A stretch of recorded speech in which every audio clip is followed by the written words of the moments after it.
Yeah.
This is Zurich Airport calling for Racing Unleashed Season 2023 Beyond the Pinnacle. Today we race at Silverstone, home of British motorsport. Ladies and gentlemen, start your simulators. Get ready for racing. This is Racing Unleashed Beyond the Pinnacle. Hold on to your hats. We are on the grid. Who is going to be king of the late breakers? Excellent onboard shot. Michael Spiegel is throwing absolutely everything at this, including the kitchen sink. And he is a fighter, a warrior. And look at this! Look at this!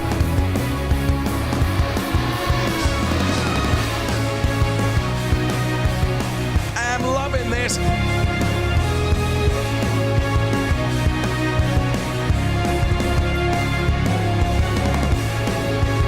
Take your hat off and give him a bow. He's already in the lead and now he can sail off into the sunset. This is Racing And Unleashed. welcome to Racing Unleashed here for 2023, where we go beyond the pinnacle. I'm your host, Mathew Duffin, as always, bringing you the action, the thrills and spills here at Racing Unleashed. And what a day, what a weekend we have in store for you. The start of the season, where it finally gets underway. The prologue was a little taster to whet your appetite, and now it is the real deal. It is showtime. The Challenger League is this evening, where we have a lot in store for you tonight here. And like it says there, Silverstone, the home of British motorsport, and what a track Silverstone is. It's a fantastic circuit that these drivers have to go around. You join us live in our brand new interactive studio, and absolutely fantastic. We was here last week. We still can't get over how beautiful this absolutely looks, and what a job this is going to be. What a job by the team in the off-season to get this looking so fantastic. There you see a lovely shot of Zurich Airport, but not just Zurich International Airport. You'll notice here our new car for this season, the 2023 car, the Racing Unleashed Formula Hybrid X car for this season, and it's brand new looking livery, and I have to say the guys have done a fantastic job. This looks absolutely fantastic. A lot in store tonight then in these cars, and we'll go through a little bit about the cars a little later on as well. You will need to know obviously a bit of information for who is in what lounge, and this is something that we can do for you later on. But what a show we have in store for you tonight. We've got gear up, we've got the knockout qualifying followed by the race, a couple of special guests as well during the rush hour programme in the middle of the show, and plenty of bits to to get you interested. Here then is a look at these cars. You see, we'll start over on the far side. You see, if you're at the Zurich Lounge in Kempthal, you've got the green sort of stripes on the front of the car with the green helmet. That identifies to you that you are racing in Kempthal. The Zurich Airport circuit goes with a little bit of a lighter blue than the rest of the livery. If you're racing in Madrid, you've got the yellow lines, the wing mirrors, and the driver's helmet all in yellow, just so that you can identify who they are. The Munich competitors, they get a lovely bit of pink to go on this livery. Pink helmet, pink wing mirrors, and you see the pink lines just up and over the wheel arches as well. And if you're in Calm, then unfortunately no one in Calm today, but if you are in Calm, it is the red colours for you to look at then and for you to see there. So they are your 5 different racing lounges that you can sort of look at and identify who is in what lounge throughout the course of this season. Obviously the Challenger League, where drivers have to qualify to get into this league, so you could be at any different lounge at any given time, provided where you qualify. So they're your cars, they're your challengers for this evening. We've got a full grid of 20 drivers lined up in store, and this is the piece they are playing for. The prize money on the far side of your screen for tonight and this season. It is 750 francs for a race win, all the way down to 30 francs if you are in that 10th place. And for the championship for the season, you can win yourself a massive 3,000 Swiss francs, all the way down to 100 for 10th place. So a lot to play for in this championship. The Racer League you see here, that'll be tomorrow. Again, a lot more in store for them Racer League guys who will take the track tomorrow, and I'm sure we'll get into that one a little later on in tomorrow's programme. So Challenger League today around Silverstone. Race 1 of this season, a 10-race season. There is your calendar. We go next. Race 2 for the Challenger League is the 15th of May, in which the qualifying period for that opens up. The qualifying period opens up on the 15th of May till the 24th, as it says there, for the race weekend on the 25th and 26th of May, which is at the Red Bull Ring. So what a circuit to bring you race 2 of this season. And if you want to know what the rest of the calendars are, there is the calendars. The Red Bull Ring, the 26th and 27th of May, apologies. We follow that up with Mugello in June, a sort of like triple header, if you will, kind of back-to-back almost, apart from a week or two in between. Imola brings up the back end of June, but for a month's break, we head to the Zurich Airport circuit at the end of July. We have a good month in between that then and the Monza circuit at the beginning of September, before the end of September, where the Circuit de Catalunya Barcelona will be. Spa is race 8 of the year, before race 9 Laguna Seca, and the battle for glory due to Laguna Seca, due to delays this season. Battle for Glory will also be race 10 this season. So Battle for Glory, unlike last year, will still be a competitive event where drivers can possibly win their championship, and we don't know where this circuit will take place. Either way then, Silverstone, the track for tonight, the 5.891 kilometre circuit. But we'll get into some facts about Silverstone a little later on in the programme. We've got many things coming up tonight, but let's go to a little clip now about you tell me. Michael Verversik, apologies there. Michael Verversik. My name is Verversik, Michael Verversik. Yes, that was always fun. The exception was that I was kicked off after the first corner, so the race was over pretty early for me, but well, this is race, yeah, so no problem at all. Fabian Schlegel made a mistake. Okay, that happens. Yes, naughty. Schlegel, very opportunistic move until he wallops someone in the back. So how you do it at turn 1, how to not do it at turn 2. With all these computer development, it is really fascinating that we are now able to really do a wonderful simulation that gives us a feeling of really being in these cars, really like real. Yeah. Michael Verversik, he's a great guy as well. He's always coming down from Austria to race at our lounge. He's spending time there. He's a great personality, great guy. Love for him to be in a simulator today as well. I do the challenge the whole year, I hope. Yeah, but qualifying is pretty hard. So a lot of guys are a little bit more faster than me, but well, it's really a lot of exercise, a lot of training, but it comes better and better. it's really a great fun. Wonderful simulators, nice team. Mathew did a very good job as well, I think. Michael Verviks. I'm gonna butcher that all day. I can tell you now. Hello, Mathew. Yeah, so my name is very unusual. I know that, but you really did a good job. So I say it in English. It's better for you. So the name is Michael Weversick. Yeah, so stressing on the first phrase, Weversick, not Weversick, but just only Weversick. Michael Weversick. Weversick is going in front. Weversick was kicked off. Weversick is a great guy. This is Racing Unleashed Beyond the Pinnacle.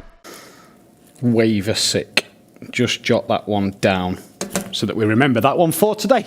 It was a tricky name to pronounce all weekend last week, and the guys here at Racing Unleashed decided to film me on a lovely little video, and we all had a good laugh in the background, and it's great to see that Michael Weversick then will be taking the track today, and he found it funny as well. Hopefully, as he explained in that video, he had a bit of an issue with one of the drivers last week. Hopefully that isn't the case tonight, and he can get some good results tonight in the session. Gear up currently underway at the moment, and just looking at the timing screen to the right-hand side of me, Yannick Pletcher is the man setting the pace at the moment, and a lot of drivers here tonight who are really sort of battling for this season, and they're all really sort of fighting for positions, and it's a lot of the drivers we saw last year that took on David Seed and Ciro Zambra in this one. Obviously, if you remember back a week ago to this very day, it was Borja Zarzo that took the prologue win. He's obviously one of the guys who's going to be looking to be at the front with the Hayder brothers, Nico Farlon, Marcus Valverde, Yannick Pletcher himself, as well as many other competitors. We do have, I do believe it is 6 newcomers to the Challenge League. It might be 9 in total. We saw 3 of them last week, so we've got 6 in total tonight making their sort of first appearance here at Racing Unleashed, if you will, and great to see them all out there. Especially when one of them is only 13 years of age, but we'll get into that a little later on. Absolutely great to see them from the drivers at the moment, as Gear Up is still going on at the moment, and I don't know if we can get some shots of this Gear Up session. Let's go though to a track explanation. The track preview then, it's Silverstone, the home of British Motorsport, and what a place to be for our season opener. The home of British Motorsport, 5.89 kilometres long, 8 left-handers, and that means there's 10 to the right, and what a track it is, 274 metres from P1 to Turn 1, Maggots, Beckett's, Chapel, the most enjoyable sequence of corners throughout the whole entire of this circuit. In the track preview then, you head off the start line, and you've got to get a good launch off the Sir Lewis Hamilton straight down towards Abbey Corner, Turn 1, which could be very, very interesting as you come through the right-hander straight into Turn 2 with the farm curve. A very interesting one to get right before you head towards this tricky little section here. Village, Turn 3, get that one right. It sets yourself up for the loop, which separates the International and the National Circuit. Heading through the left-hander of Aintree, down the Wellington Straight. Can you find any opportunities to look up the inside? Because you want to. Brooklyn's a fantastic chance to set them up, if not make the pass, because Luffield as well, a great opportunity to try and hang on around the outside, and then inside for Luffield. Down then, the old start straight. Woodcote though, a little right-hand kink. You don't even notice it's there. It's absolutely flat out through this little kink as you head down the old start line then before the all-famous Copse Corner. Lewis Hamilton's Max Verstappen a few years ago. Remember that one? Hopefully we don't see any of that one tonight, but Copse, can you take it flat and keep it in track limits before you get to what a flowing part of the circuit? Maggots, Beckett's and Chapel on the exit. An absolutely fantastic sequence of corners. Chapel, then the little left-hand kink before you come down the hanger straight, and a couple of gears down into Stowe, a fast corner where if you can be up the inside, you can make overtaking work before you head down the Vale straight into Club. And this, a tricky section as well. Get the left-hander right before the double right here. And the Club section, absolutely fantastic before back onto the Sir Lewis Hamilton straight and across the line to end what will be your lap. What will hopefully be a race win for certain drivers, if not a pole position for others. And that is a lap of Silverstone.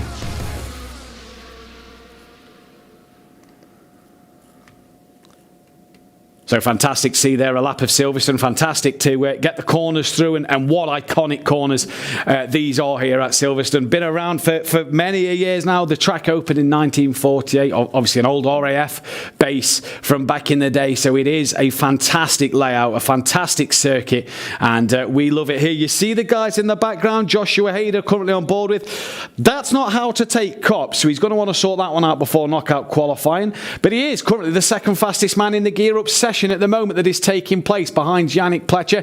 And then it's his brother Lorenzo Hader that is currently in third place. So Joshua here knows what he's got to do to get this one done. That is our racing lounge in Munich, I do believe, where a few people checking out the action and following on. A thumbs up and away from all. And it's great to see. We've got some crisps on offer here. Plenty of refreshments and beverages for the fans to have. And it's great to see such support for these drivers, because these drivers are dedicated to their sim racing and dedicated to all the action that takes place here then at Racing Unleashed today. And obviously what kicks off the very, very start of the season. So a lot of these drivers are going to want to make sure they get off to an absolute flyer today. Because it's points now. Points mean the prizes. You know, the prologue whet their appetite, and the points mean the prizes today. And this is where you can really start your championship in the right manner, or it can go horribly wrong for you. In the gear up, then the drivers in gear up and knockout, should I say, the drivers do not have use of push to pass. So therefore, they will not be using that in this session. But it is. You see Yannick Pletcher, who's just rejoining the circuit now, who is currently the quickest man out there on the track by 1/10 of a second. There is Yannick Pletcher. Great to see him fully focused and determined. A tenth of a second to Joshua Hader. 10th and a half to Lorenzo Hader. And there is Joshua also in our Zurich Cantal lounge. Flying through Maggots and Beckett's. Nico Farland, the fourth quickest at the moment for Marcus Valverde.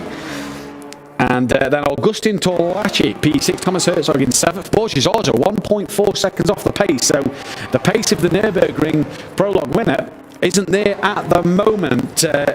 Andreas Koch then in P9. Fabian Schlegel in 10th place, in 11th place at the moment. Although that graphic says otherwise. Joshua Hader just slowing it down. And I wonder if he's just going to decide to let some traffic go and really get into a lap here. Now, bit of information we was told. I wonder if we can pick a driver up coming through Copse Corner, if this is possible, because a little bit of information we got told before today's race is that the tyres, the rear left in particular, is taking a bit of a battering and is overheating through Copse Corner. It's going a little warm through the Maggots Beckett's area of the track. It's going really warm. So we may see a few drivers just sort of oversteer through Maggots and Beckett's and Copse as they struggle with this rear left tyre temperature. So drivers got to be careful tonight. And we mentioned last week, with this being a new car for Racing Unleashed this season, they've got to really now sort of learn to drive this one again. It is a little more twitchier, it is a little more loose on that rear end, so hopefully for these guys we'll be able to get it. Here is our 13-year-old Unai Morato, sorry. He is 13 years of age in Madrid, and well, great to see him qualify, fantastic to see him in the simulators. Let's hope he has a fantastic day, because what an absolute achievement this is. 13 years of age. Well, good things for this young man then in the future going forward in sim racing, and hopefully in the real racing world as well. This is what they all play for, and this is what they all compete for today. So we hope to see him go well today. One of our new drivers and one of our youngest competitors here at Racing Unleashed. But like I say, that rear left really is going to take a bit of a battering today, and you've got to make sure that you keep it steady through Copse and Maggots and Beckett's, because a lot of oversteer could happen, and we may see drivers lose the rear of the car then in this one. So an absolute key moment of this Silverstone race to get absolutely right and spot on. As you see there, a lovely view of Zurich International Airport then, just overlooking some fantastic planes on display out there from what is a fantastic view up here in the airport tower. This then is your run through of the grid, and this will be the way they line up in the knockout qualifying session. So it is Mortis Reniger Reiniger in P1. It's Fabio Schlegel in P2. Gianluca Palmisano will line up P3. Michael Weversik, we still nearly got it wrong, in P4. Unai Morotto in P5. Timo this is the one I'm going to butcher today. Fugelstaller, I don't know if I've said that right. He'll line up P6. Andrin Gomez Alonso P7. Walter Troninger will be P8. Augustin Torlashi P9. Andreas Koch in P10. The bottom half of the field then, Michael Farland P11, Sven Kusnel in P12, Tyler Klaus P13, Thomas Herzog 14th place, Borges Arzo will line up P15, Yannick Pletcher P16 before Joshua and Lorenzo Hayder 17th and 18th, Nico Farland P19 and Marcus Valverde will be P20. And the way the grid was determined was that if you wasn't racing in the Challenger League last season, you have been automatically selected at the front part of the grid. For the other 11, the bottom 11 drivers, you've been decided through where you finished in the championship. Obviously, going forward into future race events this season, the knockout qualifying will be determined by a reverse championship order. Will set out the knockout qualifying grid. So for them bottom 11, they are reversed from where they finished in the standings last season. For the front 9, they are completely sort of randomly picked to be in them positions, and that is what we have then for knockout coming up a little later on. One thing we are going to get into a little later on as well is penalty points. This is a big thing this season where the penalty points are taking shape and are going to be a way to punish drivers or reward drivers, but we'll get into this a little bit later on with our special guests in the rush hour part of the programme after knockout qualifying then.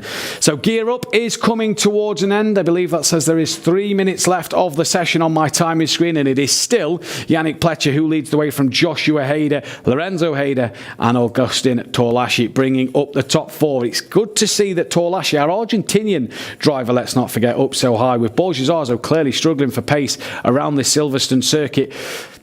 But obviously the knockout qualifying is a bit of last-minute preparation for these drivers. Lap times mean nothing because it is all about a sprint format race, if you will. Reverse championship style for that knockout qualifying session coming up a little later on then. So drivers fully prepared and fully to go. What you do see from Gear Up is the potential pace of drivers, whether they're in clear air or whether they're in a bit of traffic.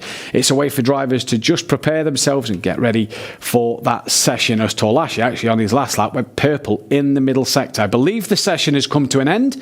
There is no drivers on the track now, so we are getting prepared for this knockout qualifying session, in which this week today there will be one warm-up lap behind the safety car before we get into 3 guarded laps. End of lap 4 will be the first knockout lap. So that is where with the bottom 2 drivers, every lap at the end of lap 4 get eliminated from this session, and you do not want to be in that bottom 2 because that sets the grid for the race a little later on this evening, and you really want to hope you can get a good clean start, as we saw last week with a few of the drivers who started at the back of the pack, came through the pack, got a good knockout qualifying and ended up getting a good result in the race. Borges Arzo was somewhere like a P5, P6 and then won the race. So it was great to see from him. And will he take the first win of the season? This is an absolute massive thing for him now. He's, I believe, bringing us his live stream again on his own personal channels. And we'll get into a bit more of that a little later on. We've got a lovely clip of that to come in the mid-session programme as well. So the drivers will at the moment be taking on a few refreshments, a few bit of water or two, just to make sure they are settled. The nerves are calm as they climb back into the cockpits, ready for the start of the race, or of the knockout qualifying session, should I say, in just a few moments' time. One more look at the prize money then. The far side of the screen you see there, 750 francs for a race win in the Challenger League, all the way down to 30 francs if you're in that top 10. 3,000 Swiss francs in your back pocket. You can take that home with you, or for a race win in the championship this season. That goes all the way down to 100, and the Racer League a little bit here. We'll get into a little more tomorrow as that comes. With this one. This then explains knockout qualifying sessions. So as you see, the first lap, you cannot be eliminated. You cannot overtake. You're following the safety car round for lap 1. Lap 2, at the end of lap 3, from lap 2 and 3, the drivers can race each other. They can sort of go racing. Overtaking is allowed, and they have to make sure that they gain as many places as possible before we get to the end of that 4th lap. The 4th lap there is where we start to lose drivers. Now, from lap 4 all the way down to the very last lap, when there's only 2 drivers left on this grid, that will then determine the lineup. So from end of lap 4 on, you do not want to be in that bottom 2. Otherwise, you will find yourself eliminated, and that will be your provisional qualifying result before, obviously, race control can take a look at it. To set the final grid. The knockout session, though, the drivers are just getting into the cockpits. They are getting into the simulators. They are getting onto the grid, in which I do believe a very special driver, Ciro Zambra, is driving the safety car this evening for the Challenger League drivers. They are all getting onto the grid at the moment in the correct starting order, and we'll be bringing you the pictures of that one very shortly then, as they all line up onto the grid. And it is now time for Ciro Zambra momentarily to take them away and to start this knockout qualifying session. A lot of pressure on these drivers. The real question is, who is going to be the champion this year? Who is your money on to be the champion this year? Maybe let us know on our social media. Maybe let us know on Twitter or Instagram. Get in touch with us on our social media. We'd love to hear from you on who you think may be the Challenger League champion and the Racer League champion tomorrow night. Make sure you do that and follow the program, because what a year we've got in store for you. We've got plenty of throws and spills this year. The drivers still getting ready. I believe everybody is in, and we are being lined up on the grid. On the timing screens, look like everybody's being lined up on the grid, ready to go. Who is the favourite then? There we see the pictures of Silverstone, the Sir Lewis Hamilton Straight, fantastic part of this track. And so it's not Ciro Zambra, sorry, in the safety car. It's Tiziano Caponio, apologies, in the safety car. He will be driving us away. Ciro Zambra will be racing in the Racer League tomorrow midday. So make sure you tune in for him, the current Challenger League champion, taking on the Racer League boys. What can he do against the likes of Alejandro Sanchez and Michael Schmiedel? That'll be the one to keep our eyes on. The drivers, though, already on the grid. And it's all about staying calm, keeping your nerve, getting in that zone, getting focused, ready for the start of this session in what is a sprint race kind of format. A sprint race done properly, if you ask me. It's a great way to knock out qualifying. A lot of drivers last year wasn't a big fan of this, but this year hopefully they are. This year hopefully they enjoy it a lot more, because I think last year and this year it's a fantastic way to set the grid. It really can mix the grid up. You can have some of the faster drivers towards the back if they haven't had the best of knockout sessions. It really can mix it up a little bit. So I think a fantastic format. And as you see, a sunny Silverstone. The drivers getting ready and getting prepared for this race. What a fantastic job the boys are doing. The lights are coming on now, and it will be the warm-up lap behind Tiziano Caponio in his Mercedes AMG GT3 safety car, and we are go then for the start of knockout qualifying. Now, a chance here for these drivers. Get your tyre preparation right. One place you don't want to be over-preparing the tyres, Cops and Maggots and Beckett's, as we already know, that rear left can take a bit of a battering. So the drivers are away now, and follow the safety car round in what is a very, very long lap here, 5.891 kilometres, the third longest circuit we go to this season, after of course Spa and the Zurich Airport circuit, and the home of British motorsport, the home of the British Grand Prix, the home of many events over the years. And I remember Ciro Zambra last year saying to me that I'm driving the safety car tomorrow. I hope I don't spin it. Well, let's hope you don't spin today, Ciro, because the world is watching. And he's making sure he's really driving that Mercedes car. He's not keeping the pack sort of bunched up together. He just backs off a little bit now down the old start straight, look, just to get the pack maybe back together. As it is, Mortis Reiniger, who's going to take us, who will lead the start of this knockout session coming up in just a few moments' time, into the Maggots Beckett's Cup. And what a view that is. What a shot that is of Maggots and Beckett's. You're going to see these cars come through the first, the left, right, before a final left-hander of Chapel here, and then down onto the hanger straight. The real question is, with no push to pass in this session, when will drivers use the push to pass in the race? This is going to be a very tactical thing that we'll get into in Knockout, maybe with our Racing Unleashed experts a little later on. But push to pass could be an absolute massive thing in this session today. Through Stowe they come. Tiziano now pulls off into the pit lane, and Reiniger then is going to take the lead of this session. He takes control. He is the safety car until the start line. And when he passes that start line, it is all fair and game in terms of overtaking. He goes out of the final part of the club section then, and Reiniger leads across the line and will take control of this race. Start a little wide through Abbey. It gets it all sorted for Farm. Now into Village. Heavy braking zone this one, and a chance to really make up some places. You see drivers already getting past a few people. Obviously the safety car being the main one.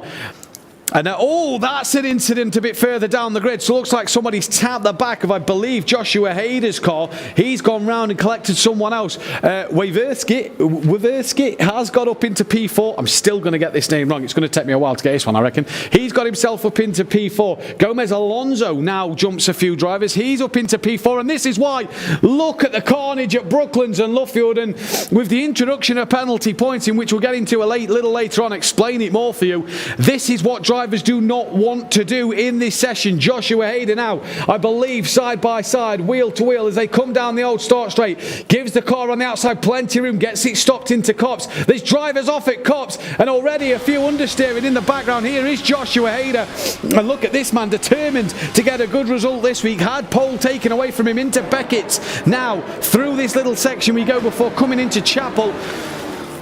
And how good a run through Chapel can you get as you come down the hanger straight in towards Stowe? There's cars all over the place, looking left, right, each way till Sunday to get the job done. Michael Farland, shake of the head there, clearly disgruntled with something. As Team Farland back on the grid for this race, he's down in 18th place and needs to now make a move up this pack. Yannick Pletch is in ninth. Who are them two off? There's one way off down the Vale straight to the left-hand side. Into Club comes Farland now. That will be Marcus Valverde, and I do believe Sven Knusel was in that one as well. Here is Mortis Reiniger. In Zurich, Kemptal Zurich Lounge. Looking ready to go. Torlashi already into P4 in this one. And Reiniger 6 seconds up the road from Gomez Alonso. So a great start to his race here before Luca Palmisano is in P3. We're going to have to learn these names, people. We will get there, trust me, we will get there. Torlashi, though, P4. He's being hunted down at the moment by Morotto, who is a 13-year-old, if you remember, from Madrid. Little wide, that. And Torlashi at the moment, he's got Morotto right behind him. Here is Palmisano, who's got Torlashi right up his gearbox. Into Beckett's he goes now. Power out. He's in our Zurich Airport Lounge. You'll see between the blue on his car. Yannick Pletcher now running P5. He's got past Droninger for P6 and 5, that one. So Yannick Pletcher making his way to the front of the pack. He will now be chasing after Torlashi. Great move up the inside from Torlashi, and Palmisano there gives him plenty of space, plenty of room. What a dive bomb that was from Torlashi there. The Argentinian gets it stuck and goes once again. Palmisano then setting his personal best lap, as is every driver on the grid at the minute. Joshua Hayder, fastest man on the circuit, so absolutely flying. Lorenzo Hayder has just got past Andreas Koch. Here is Augustin Torlashi then in Madrid, fully focused on what he's got to do. Lorenzo Hayder here on the back of his brother. And they say in racing, if there's one man you don't want to take out, it's your teammate. I imagine in this sense for these boys, we've no teammates here at Racing Unleashed. If there's one man you don't want to make contact with, it's your brother. That'll be an awkward Sunday lunch in the Hayder household. Marcus Valverde, wow, up the inside of Brooklands. Easy as you like. Great respect though from Michael Farland as well to give him that room on the inside. Fabio Schlegel now down the old pit straight they come. on the back of Vaversky. We're on lap 4. There's that little bit of oversteer we was on about, just getting that rear end to stick out a little bit. And Schlegel there, well held from him. Sven Kusnel then coming through. Woodcote now currently last on track at the moment. And yes, he's not going to be very pleased with that one, but was he involved in an incident? We'll have to wait and see at the moment. What has happened to Unai Morato then? Because he's down in 19th place as well, was running up the top sharp end of the grid. He's now down in 19th place, and a wipe of the brow there, wiping that sweat away with his gloves as he stops into Stowe down the straight. This is going to be the end of Unai Morato then. It's going to be a 19th place for him on his first outing at Racing Unleashed. Was he involved in an incident? Because was running up the sharp end of the grid not long ago. And for Unai there, clearly, look, he looks a little annoyed there with that one. And Sven Kusnel as well. We lose from knockout qualifying at the first lap of knockouts, and lap 5 we start now. Drivers know they're in danger zone, and look at one man who is in the danger zone as there goes a spinner. That was Michael Farland. Was that a bit of a oversteer there? Did he touch the curb too hard? Was just looking at the leaderboard for the gap. Borja Zarzo, I was about to mention, is currently 3.7 seconds off of this fight between Tyler Klausch and Nico Farland.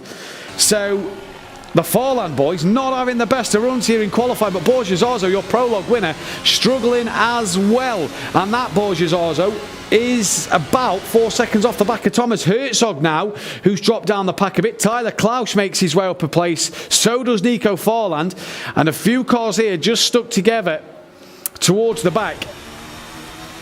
And Borja Zarzo, well, our man in Madrid, our prologue winner, down the hanger straight, he's 2 seconds off the back of Thomas Herzog. He's going to need a mistake from one driver to get this one done, because otherwise it's going to be P17 on the grid for your prologue winner. Into club he comes now. Michael Farland way off the pack at the moment. He's going to be P18 in this one. Borja Zarzo P17 in this qualifying, this knockout qualifying. Borja Zarzo and Michael Farland eliminated here then. So not the session that them boys would have wanted here. Thomas Herzog and Nico Farland. Oh, now then, a very, very disgruntled Michael Farland. Thomas Herzog and Nico Farland, the men in danger now, but they are on a good group of cars, including that of Tyler Klausch, Marcus Valverde,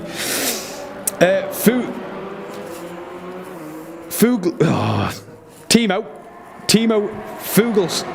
Yeah, we're just going to call him Timo for the time being, because I'm not going to be able to pronounce that at the moment. I tried to talk about knockout session. Valverde looking up the inside, and that's Tyler Klausch actually up the inside. Fugelsdal, thank you, in my ear, goes a little wide at Copse, and that then drops him now into the elimination places with Thomas Herzog. In fact, it drops him to last, and that is why, because Fugelsdal is off at Maggots then, and that will put an end to his qualifying. He will be down in P16 at the moment. Provisional results these are, let's not forget. Thomas Herzog in our Zurich Kempthal lounge trying. He's got one last opportunity, one last braking zone to go up the inside of Nico Farland. I don't think he was going to get it done. And is this just that rear left just starting to overheat a little, coming into Maggots and Beckett's out of Copse corner? There is Fugelsdal, who's going to come to the end of his qualifying. And that will be P16 provisionally for him, P15 for Thomas Herzog in his knockout session. So then we go to P14 and 13 to be eliminated. Nico Farland in Munich, 0.6 of a second off the back of Marcus Valverde. There in the background you see Sebastian Hirsch. Great to see him back this year with us. And Farland, a bit of a shake of the head there as a driver wide. Think that's Valverde. He comes towards the outside of Valverde at Luffield now. Can he tuck underneath and get the switchback? Bit of a twitch from Valverde just up front. Now then, three drivers he sees in front of him, and any of these could be in that zone. Farland having a look into Copse corner. Steady through here with that tyre overheating. Valverde goes very wide on the exit of Copse corner. Into Maggots and Beckett's now. You just hear how much these drivers have to lift off the throttle through Maggots and Beckett's. He's got two opportunities. Here into Stowe and then down into Club. but you get the feeling that Farland's a little too far back. Valverde may also be a little too far back, but that is Tyler Klaus just up front. Little wiggle mid-corner through Stowe. Valverde's going to have a sniff here. He's going to look up the inside. Can he get it stopped? He does get it stopped. No contact is made, but Klaus is still there. Valverde has to go wide. They're side by side with each other. Here comes Valverde off the track a little bit there, but manages to make sure he gets through. Nico Farland, 14th place provisionally for him, and that is going to be 13th place for Tyler Klaus in this session then. So where he started in this knockout qualifying session, Tyler Klaus, I imagine, will be eliminated from qualifying, although race control may want to take a look at that because Valverde was off the track when he completed the move. Valverde now 1.2 seconds off the back of Schlegel, and Schlegel himself 1.2 seconds off the back of Weversik. I think we got it right that time. We've nailed that one. As they come through Woodcote Corner, then down the National Pit Straight, the old pit lane, if you will. Here is Schlegel in our Zurich Kempthal Lounge. Little lift there through Copse. Now listening to Maggots and Beckett's, listen to how much he has to lift here. We don't get to listen. The camera changes. Through Maggots and Beckett's he comes now then. They're on the back of Weversik here.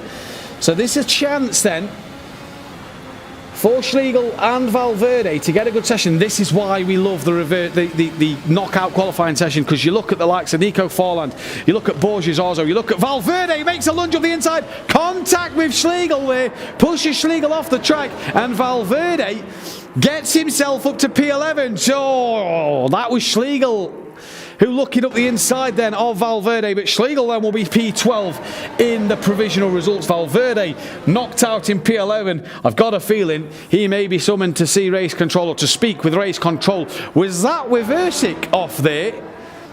I believe it was. He's gone way off through farm. Yeah, there he is. And currently down in P12. They'll obviously update and put him into the top 10, but that will be him 10th. Andreas Koch, it's in P9. We are not having a very good night tonight. Before, one of our newcomers, Luca Palmisano in P8 with Reiniger in P7, Troninger P6, Lorenzo and Joshua Hader 4th and 5th, Yannick Pletcher 3rd, Torlashi up into 2nd, and Gomez Alonso leads this knockout qualifying at the moment. Weversik,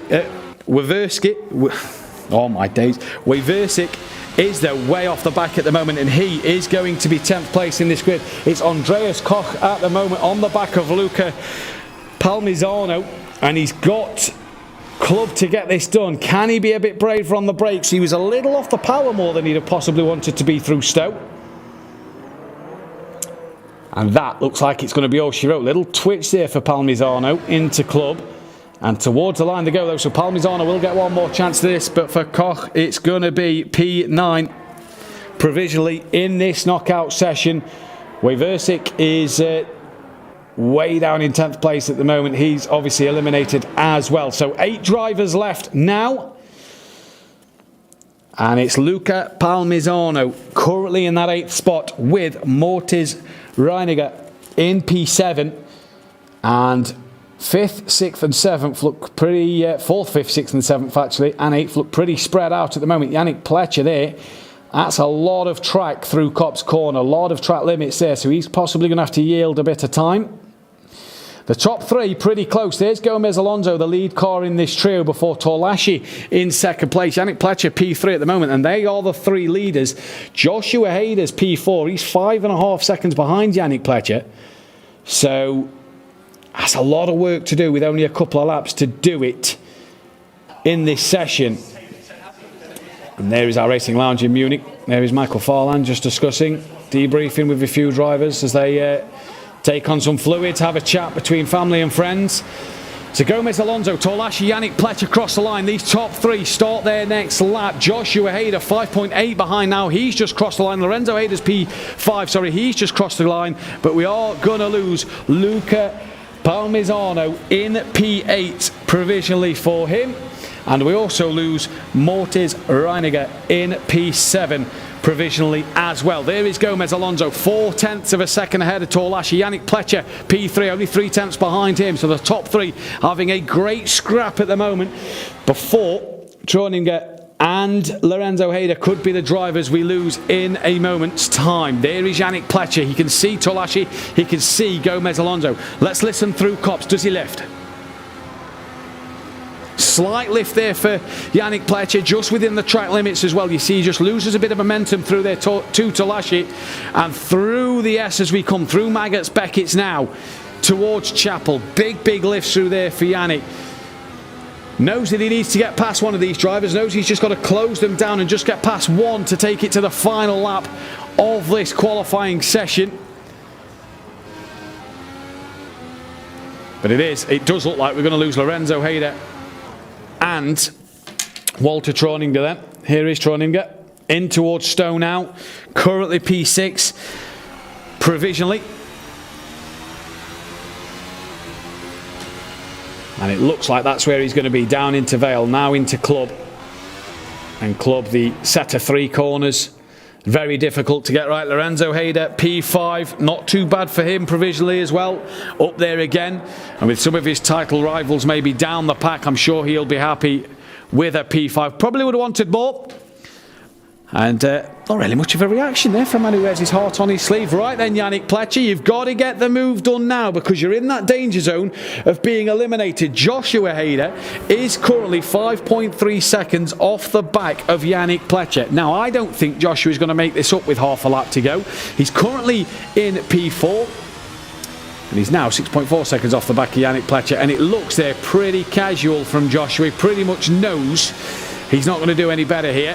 Not on the final part of his lap, so a bit of a test run here. For Yannick Pletcher, though, he's got to get Maggots Beckett's Chapel right into Stowe as well. He's got to get it right. He's right on the back of Torlashi now. Just messes up.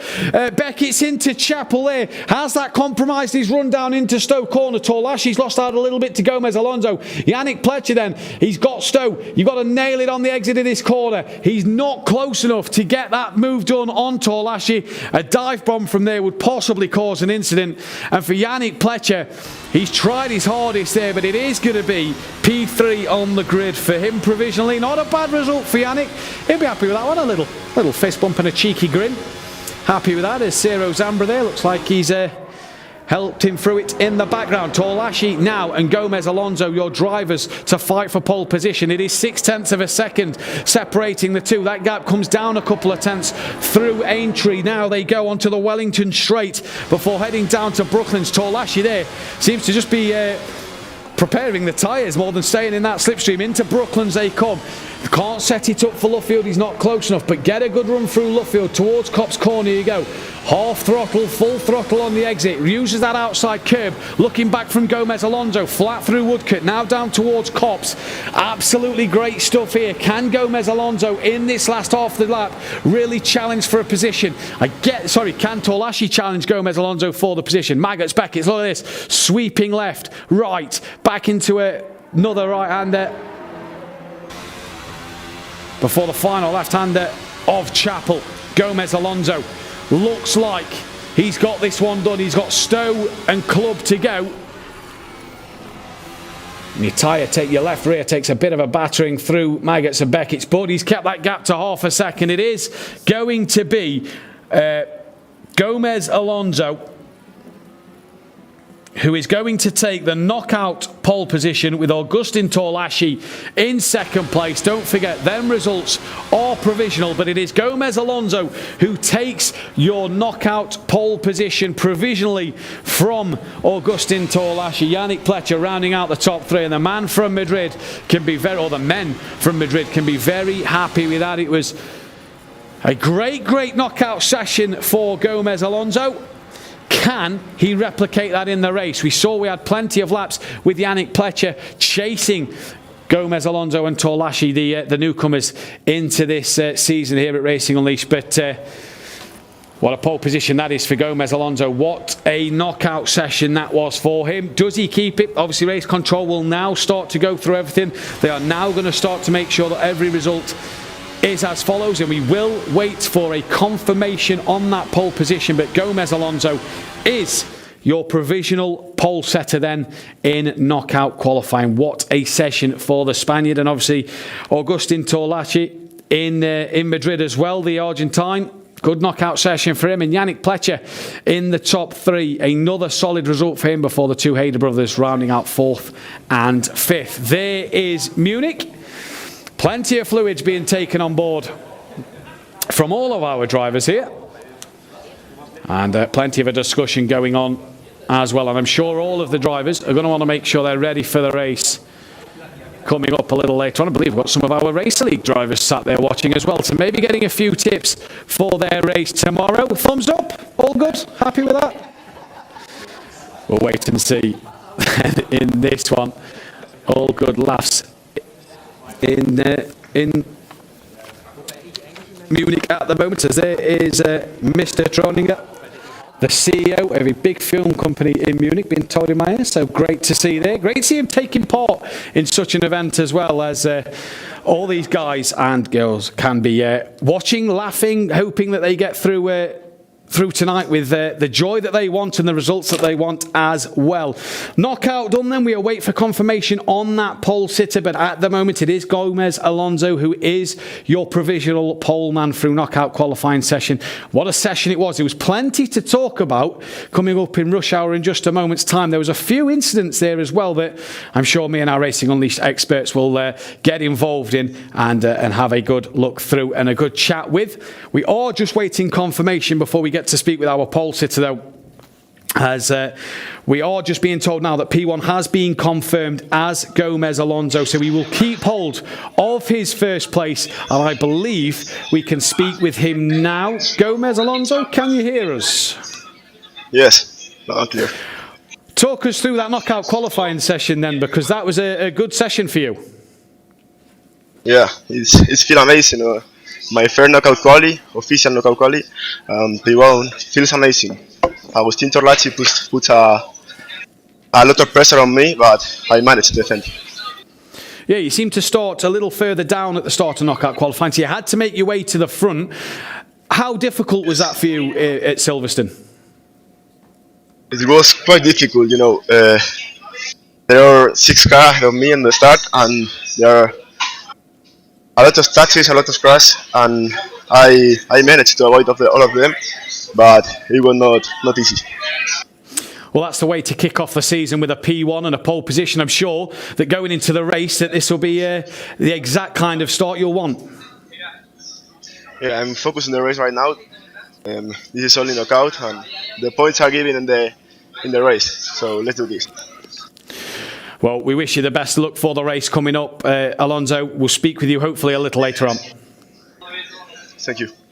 Thank you very much there then. So that then, pole sitter confirmed. We await the rest of the grid to be confirmed as well, and we will bring that to you as soon as we know what the lineup looks like. But I'm sure Race Control have got a lot to go through at the moment, and I'm sure they'll be making the right decisions throughout the whole of this one. Then there's Agustin Torlachi, P2, Yannick Pletcher, P3. I'm sure they'd love to keep hold of them positions, but for Gomez Alonso, that was a very, very good knockout session. He can be very happy with the work he's done, but like he said there, the points are in the race, and that's where it's going to matter coming up in a few moments' time. The race is where the points are, and you want to kickstart your season off in the right way, because points mean prizes at the end of the day, and they put you on your way to becoming champion at Racing Unleashed in the Challenger League. And we saw last year with David Seed in Madrid, started the season well, but it didn't end the way he'd have wanted to. So for Alonso, he'll want to make sure he gets his season off to the right way,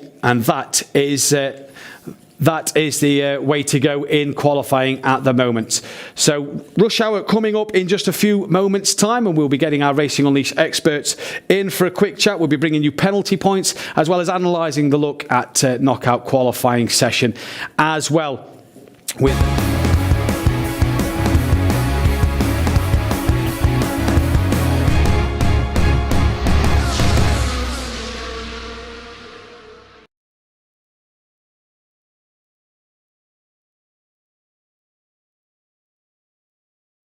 Everything penalty points Yes. today. New system for this year, for 2023, the penalty point system, trying to encourage drivers to be a little cleaner, a little bit more respectful. Just talk us through a bit more of what we get to expect.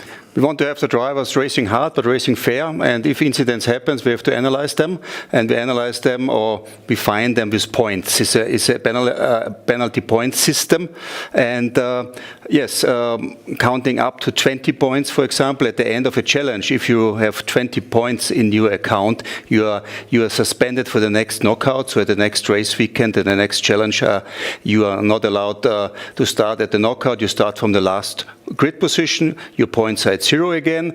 But on the other hand, in the race, of course, if you drive over the limit or if you have incidents, if you crash other drivers, the point system is growing again. Huh? And we see here that the penalties there, the knockout qualifying, a 2-place grid penalty can get you 5 penalty points and so on and so forth. The race as well, a 5-second time penalty gets you 5 penalty points this season. And obviously, lap 1 of every race is a double penalty, if you will, to try and keep that one nice and clean. So that 5-second penalty can easily turn into 10 seconds. Yes, it can. And like you said, we don't want to have a chaotic first lap of the race. We want a nice, clean lap. We want hard fights, but not over the limit. And if it happens, if any incidents happen, we have to analyze them with the system you just said. Huh?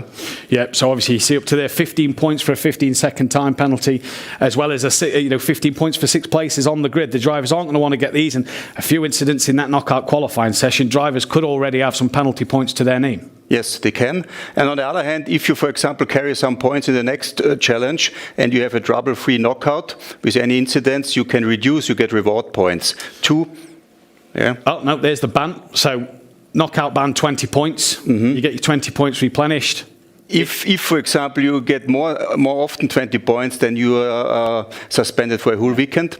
But if you only have 20 points, you are suspended for the next knockout. And then this, what you're saying as well, no penalties in the knockout session. You can lose up to 2 penalty points. Yes. And in the race, no penalties. You can lose up to 3 penalty points off of your licence. Yes. So a way for drivers to be rewarded and for their cleanness and clean racing, to make sure that they can limit what they get and don't get these bans. Yes, you're right. It's in the hand of the drivers. Yeah. We want to have clear racing, and if not, then we have to put points on it.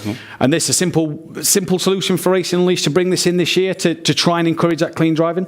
Yes, because this is what we want to have. I mean, clean, fair, hard driving, yes, but fair driving with nice overtaking, but not over the limit. Yeah, exactly that. And penalty points then this season is going to be one key thing, and this obviously what Race Control will be looking at the moment with penalty points up for grabs. These drivers are going to want to make sure they don't push the limit too hard. We've seen that a little bit in knockout qualifying, and already drivers are going to have to maybe start to worry just a little bit.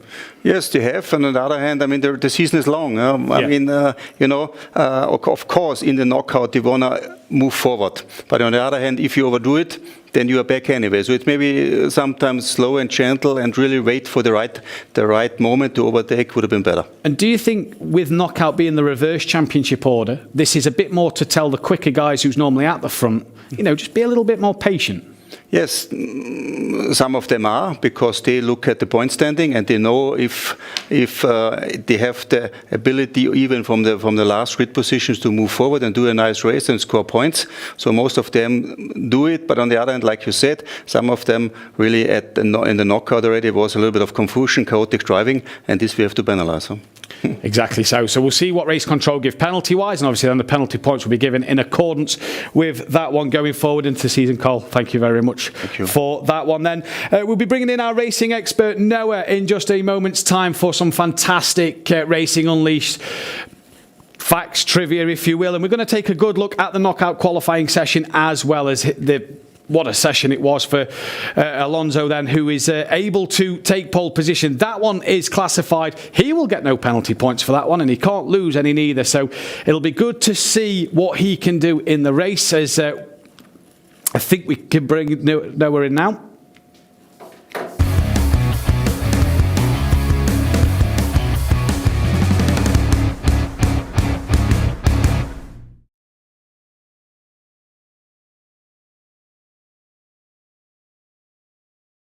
Exactly. Tomorrow I will leave.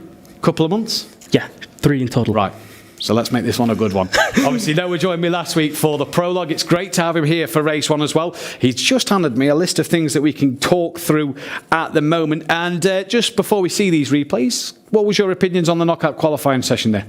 I thought more would happen. Personally, I thought there would be more accidents happening today. They were pretty much in the beginning, but after I think lap 6, lap 7, it all started to calm down. The driver that was still in thought, not going to risk anything. Yeah. I just want to get through to the end. Yeah. In the beginning, there were some accident with some big names, I would say. Yeah. But the longer it gone, the less accident happened. And a lot of big names down the order in the provisional result. You got the likes of Nico Farland, who's all the way down in P14. Borges Arzo, last week's prologue winner, P17 provisionally at the moment. So a lot of big names down the order to start this race today, or could be down the order. They may get bumped up with a few penalties. That's not the right way to start your season, is it? Obviously, for Borges Arzo as well, who took the prologue win, he's really going to want to make position.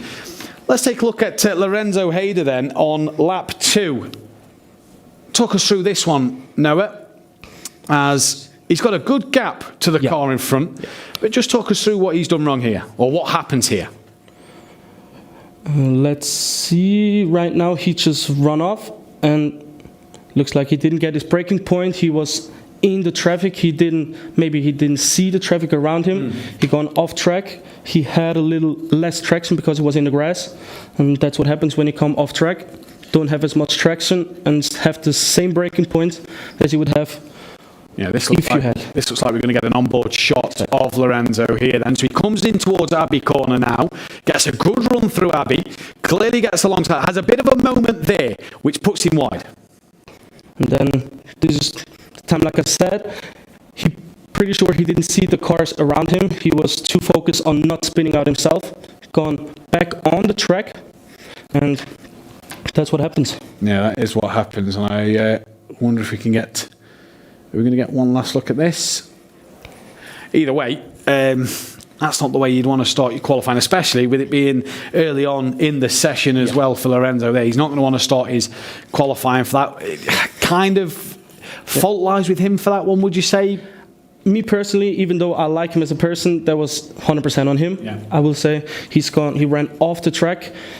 He wanted to get on the track again. He didn't look what's around him. He wasn't too cautious of what's happening around him. Gone back on track, had the same braking point with 30 tires. Gone a little bit wide, didn't make the apex. Little lift off the throttle, maybe brake a little bit earlier, obviously with them dirty tyres and less traction. Exactly.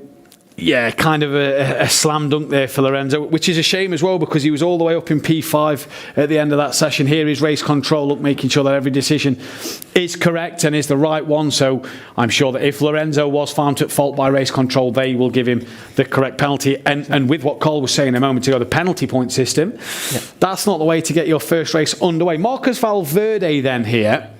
You see again a bit of a gap between a couple of cars in front for Valverde, but there's two in front side by side. Just talk us through what happens here. So let's see what happens. Okay, now this was a pretty clear one what happened. He had his braking point, the brake point was later than the car in front. A similar thing that happened turn 1 in the prologue with Joshua Hayder. Yeah. He had braking point, the car in front had a brake point not as late. And this is what happens. The thing here, Noah, as well, is the two cars are side by side at front at Copse Corner, which you can't overtake on apparently. He's got to brake a little earlier than that with the two cars side by side, hasn't he? Normally, if you do it right, you can take Copse flat out, but the problem is you have the dirty air. Maybe he just didn't lift off as well. Yeah. He just gone through. He didn't hit the apex. The car in front was a little bit slower. That's what happens. Again, though, looks another pretty clear and obvious one for race control to look at. And two of the big names, really. Yeah. Penalty points possibly in their first qualifying. And that really could set them on a bad foot to the start of this season straight away. Two big names really going to push for this championship this season on the back foot early doors. That's not what they would like to see. Yeah, exactly. Lorenzo Hayder here then on lap 3. And you see a good queue of cars here. I believe he's the third one in the pack. Gets a good run underneath. This is into club. Now, that one. I wanted to quote one of the best Formula 1 drivers ever. You always have to leave the space. Yeah. And that's what he didn't do there. Maybe he didn't see the car on his inside as well. We will see it here again. Yeah, we get to take another look at this. Now, great run. Great run. He sees the car in front go for the move. Clearly, a bit of contact from them two as well. Great move by him, now, great reaction. Arguably there, I don't know if we were able to rewind that and just pause it at the point of contact. We should be possible. Was he passed? Because it was front wing to rear wheel. Is that passed? Because there was contact from the other two cars. We will see it again. So we've had the contact from the two in front. Yeah. Lorenzo's got up the inside here. Bit of contact front wheel to back wheel. Is that far enough in front, knowing that the corner next is a right-hander? It's a bit of an awkward corner anyway, because you sort of sat in the middle of the road. Is that fully at Lorenzo's fault there? The way I saw it now, with a little bit of a different angle, I would say, in my eyes, a racing incident. The car behind could have pulled out. Should have maybe, but it's pretty hard to see. Maybe we get another look at it. I just, again, for me, it's these two in front of Lorenzo here. Look at the contact made by these two on turning. There. Great reaction by Lorenzo. Fantastic to get reaction. Inside. Look how far in front he is. Yeah. He's pretty much... In fact, I don't know if we can get that round back a little bit more. Yeah. I think before contact, Lorenzo may just come off the gas a little bit. Yeah. I think he's passed. Yes. At that first moment there. So is Lorenzo passed enough in race control's eyes? That's going to be the question. For me personally, I think Lorenzo's fine there. At the first view, I was thinking, okay, that's on him again. He didn't leave any space. But when we see it again, like you said, he was passed. He was ahead of the car in front. And the car in front has the right to the racing line. Again, here, look, I think at this moment now, I think he's ahead. Yeah. He gets off the gas, the car behind hasn't, and contact is made. I think that's more possibly on the car behind. I don't think Lorenzo is at fault. I think race control will see that as either a racing incident or penalise the other driver. For me personally, that's a racing incident because, like I said last week, no driver will ever pull out. Yeah. Even if he has to, he won't. But it's not his fault either. He was in front. He had the right to the racing line. And he was fully in front as well. Exactly. We slow it down there, and fantastic work from our broadcast team to slow that one down. We got to see that Lorenzo was clearly in front at that moment. So, yeah, race control, that's either going to be a racing incident or possibly a fault on the car behind. Let's just take a look, though, at a little bumper video.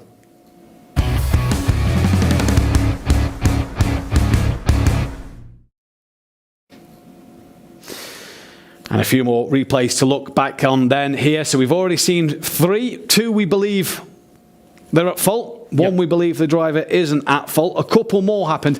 And it all happened early in that session, Noah, didn't it? We've got lap 5 here between Borja Zarzo on lap 5. Now, Borja in the orange car in the middle of your screen just there. Side by side, that's through club.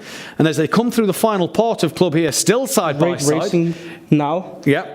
Great racing side by side. It's pretty difficult in Silverstone. Go side by side, and that's a typical Hamilton Verstappen. Wrong corner, but yes, exactly. Now we see this again. Great side by side racing from Borja Zarzo. From both of the guys. Yeah, not sure who's with him here, but watch this car behind because this is where the problem lies. You ready? 3 into 1 will not work. Yeah. And there you see. He makes the contact with the middle car, that it's Borja Zarzo off as well. And for me personally, no one really is at fault, but if I would have been race control, I would have given the penalty to the middle car. The car on the right side, he didn't make no contact. He just gone in, he saw the opening. This is the same incident on board Nico Farland's view. There's the car. Okay, he had a little bit of a contact, but still for me, it's not enough contact to give the inside car the penalty. For me, Farland, maybe he just pulled out. Maybe we got it a little bit slower so here we go. afterwards. If we can slow this down, Joshua Hader, so looks to go and make this 3 wide. Does make it 3. He's far enough alongside to warrant a bit of room on the apex. For me personally, I'm pretty sure Farland saw the car on the inside. He wanted to make a little bit of room, didn't see Zarzo, pulled out too much, hit him. So for me personally, it's not not an incident that happened because it's a clear fault from one or another guy, but it's a little false move. And while we think as well, is we see that two of them was the big names in this one. While we're on board Borges Arzo, let's take a look at the prologue winner in a little video that we made put together between him and his Twitch stream. Coming down towards the chicane. Look at how close Lorenzo Hayder is. Now out to the S's then. Justo pas.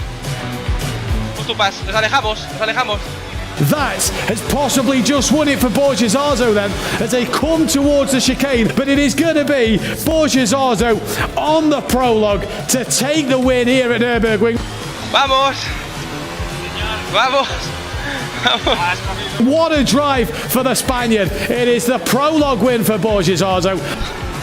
Vamos, no, chaval, señores. Primera victoria de Racing League. ¿Pero qué está pasando?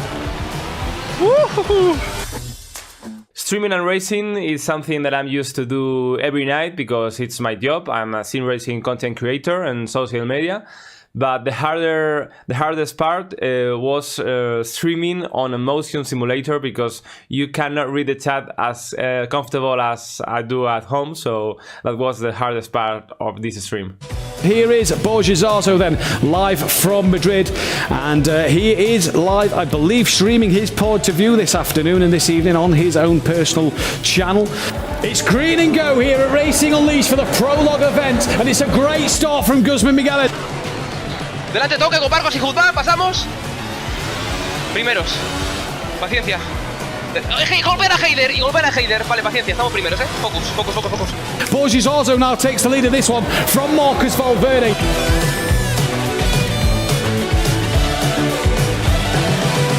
This man is classified as your race winner, and I imagine that is going to be one big smile on his face.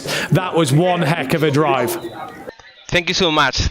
I'm so happy. Yes, it's been a quite difficult race because my rivals behind was pressing me too much first laps, and I tried to give my best, and I could maintain my position till the end. So I'm so happy.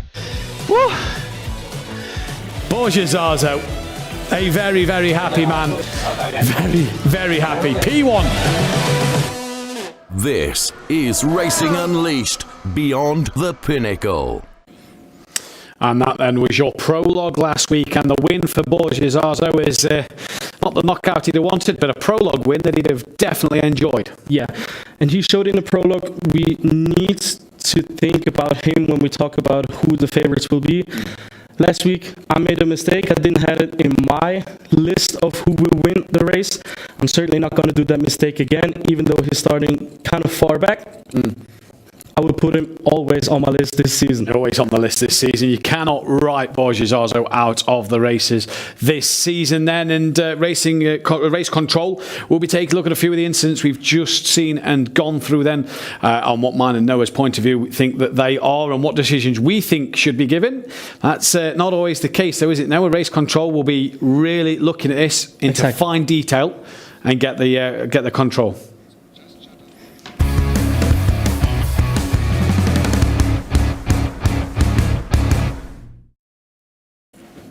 So then the race coming up in just a few moments' time, but we can take a look at lap 6 then, and I believe this is Marcus Valverde. It's Nico Farland we've got at lap 6. Down then, that looks to be the old pit straight towards Copse Corner.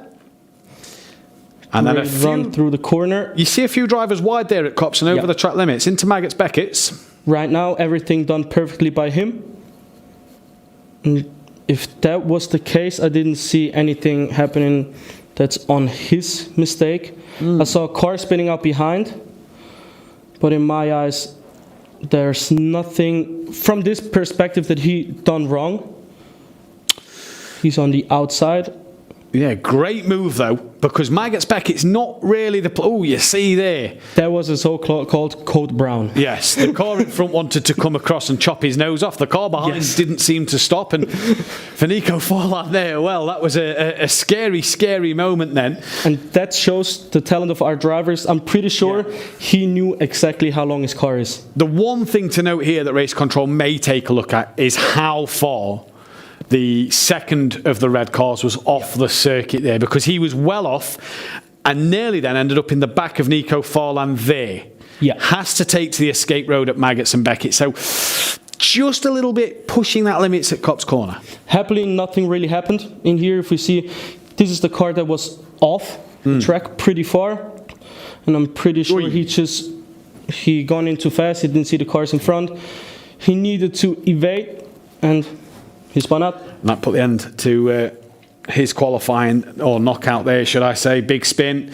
And at this point of the race, as we're being told that Copse Corner and Maggots and Beckett's can really start to overheat these tyres, especially that rear left.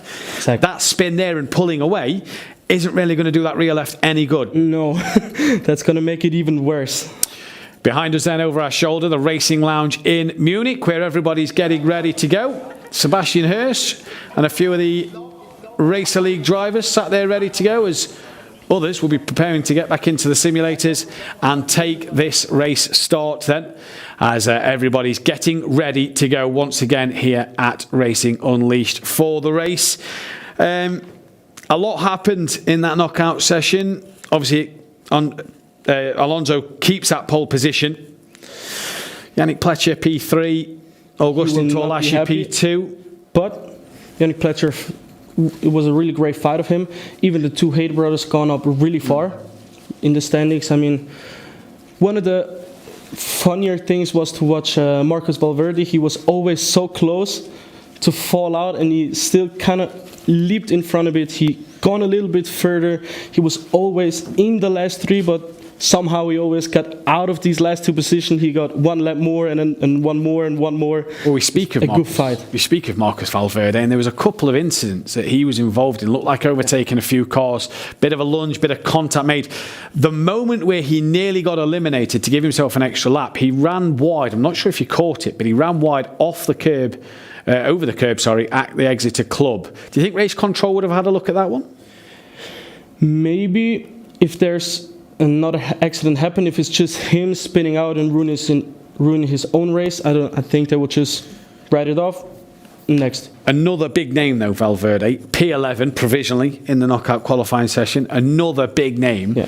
He will not be happy if you think about except the top three. He was fourth in the championship last season. This pole setter Gomez Alonso crossing the start line there, and you see the yellow on the front wing, the wing mirrors in his helmet, meaning that he's a driver from Munich.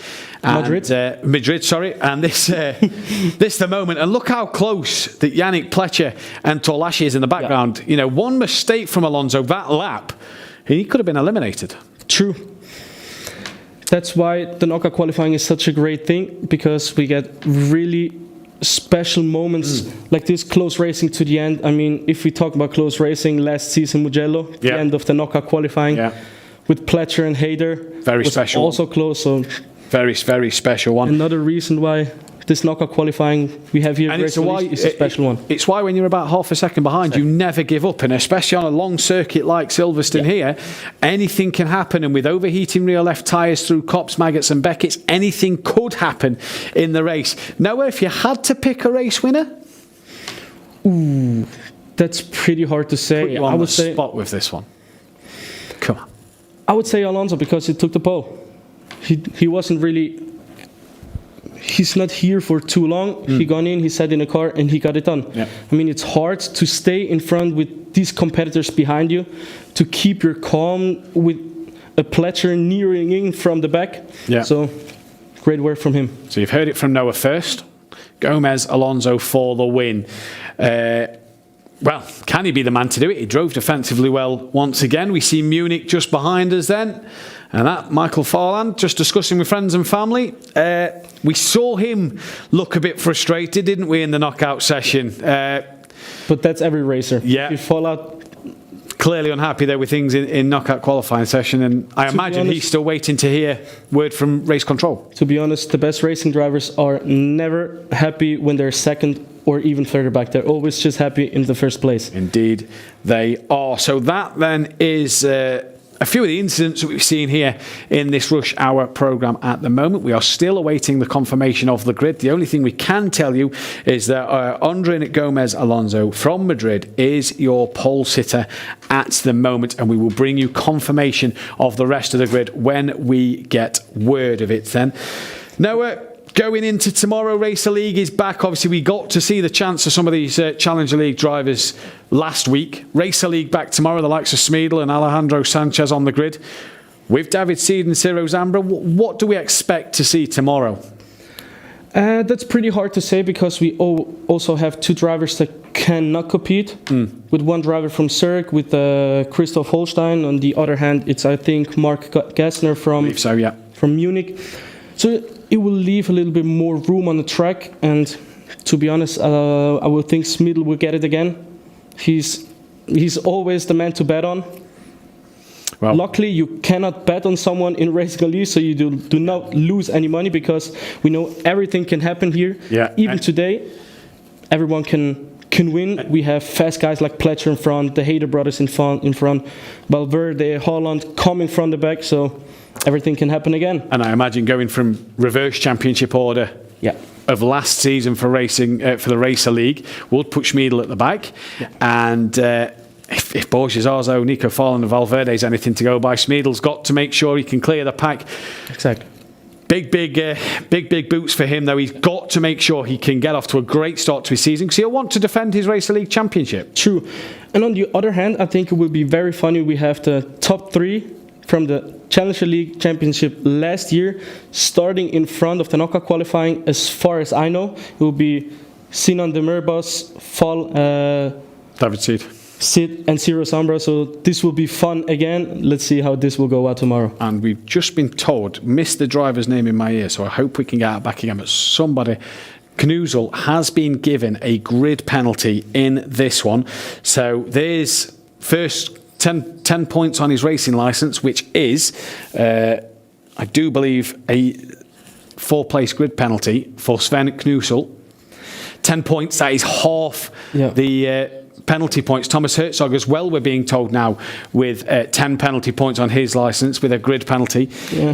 Same for Lorenzo Haider now, so we are getting them thick and fast through our ear. And same for Marcus Valverde, we are being told now. So they are all coming through thick and fast. 4 drivers, 10 penalty points straight away.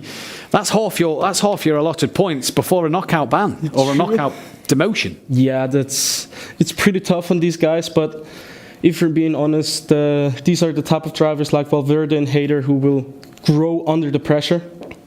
So I think they will not have too much in their mind thinking about, okay, this will be a close one. I should be pretty calm. They know I'm just doing my job and I will get it done. Obviously, as Carl Wernliger said in the beginning of rush hour, if they have a clean race and get no penalties, there is that option to have 3 points taken away. Exactly. So 10 could become 7 by the end of tonight. It could go either way for them drivers. So 4 drivers there, 10 penalty points to their name, which is a 4-place grid penalty, I do believe, for them 4 drivers. That was Sven Knuzel, Thomas Herzog, Lorenzo Haider and Marcus Valverde with grid penalties there. Still awaiting full confirmation of the rest of the grid. But if Lorenzo Haider's got the grid penalty for what we saw, just going onto that grass has just cost him a bit too much. Yeah, that's true, but that's racing. Yeah, that is racing. Every driver has to do it. No penalties, we are being told, for the rest of the grid. So just them drivers with, I believe it was a 4-place grid penalty then in this one today. So that was Sven Knuzel, Thomas Herzog, Marcus Valverde and Lorenzo Haider. And for 2 of them, real big names at the front of this Challenge League. Valverde was P11 in qualifying. 4 places puts him down to 15th. Doesn't need to. This, though, is now our confirmed starting grid. Adrian Gomez Alonso, P1. Augustin Torlashi, P2. Yannick Pletcher will be P3. Joshua Hayder up to 4th with Walter Troninger in P5. Mortis Reiniger in P6 with Gianluca Palmisano in P7.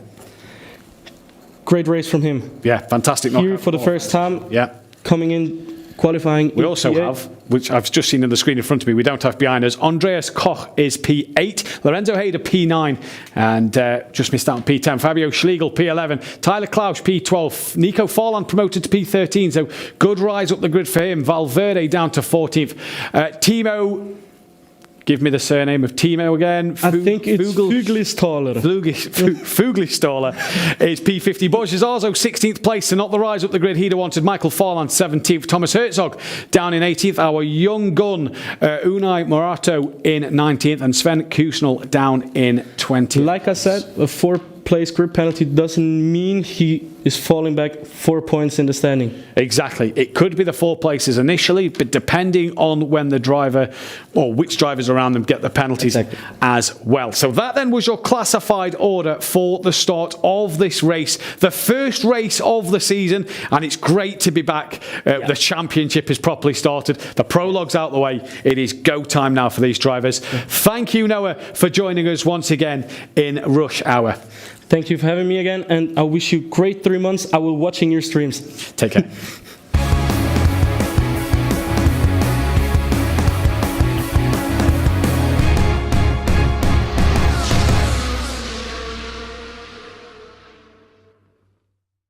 Was your Rush Hour, the classified grid you've just got in front of you just a moment ago, and we get ready now then for the race, in which should be an absolute fantastic one here at Silverstone. If the knockout session was anything to go by, the race should be an absolute fantastic one. And don't forget, for the drivers now in the race, they do have that option of push to pass.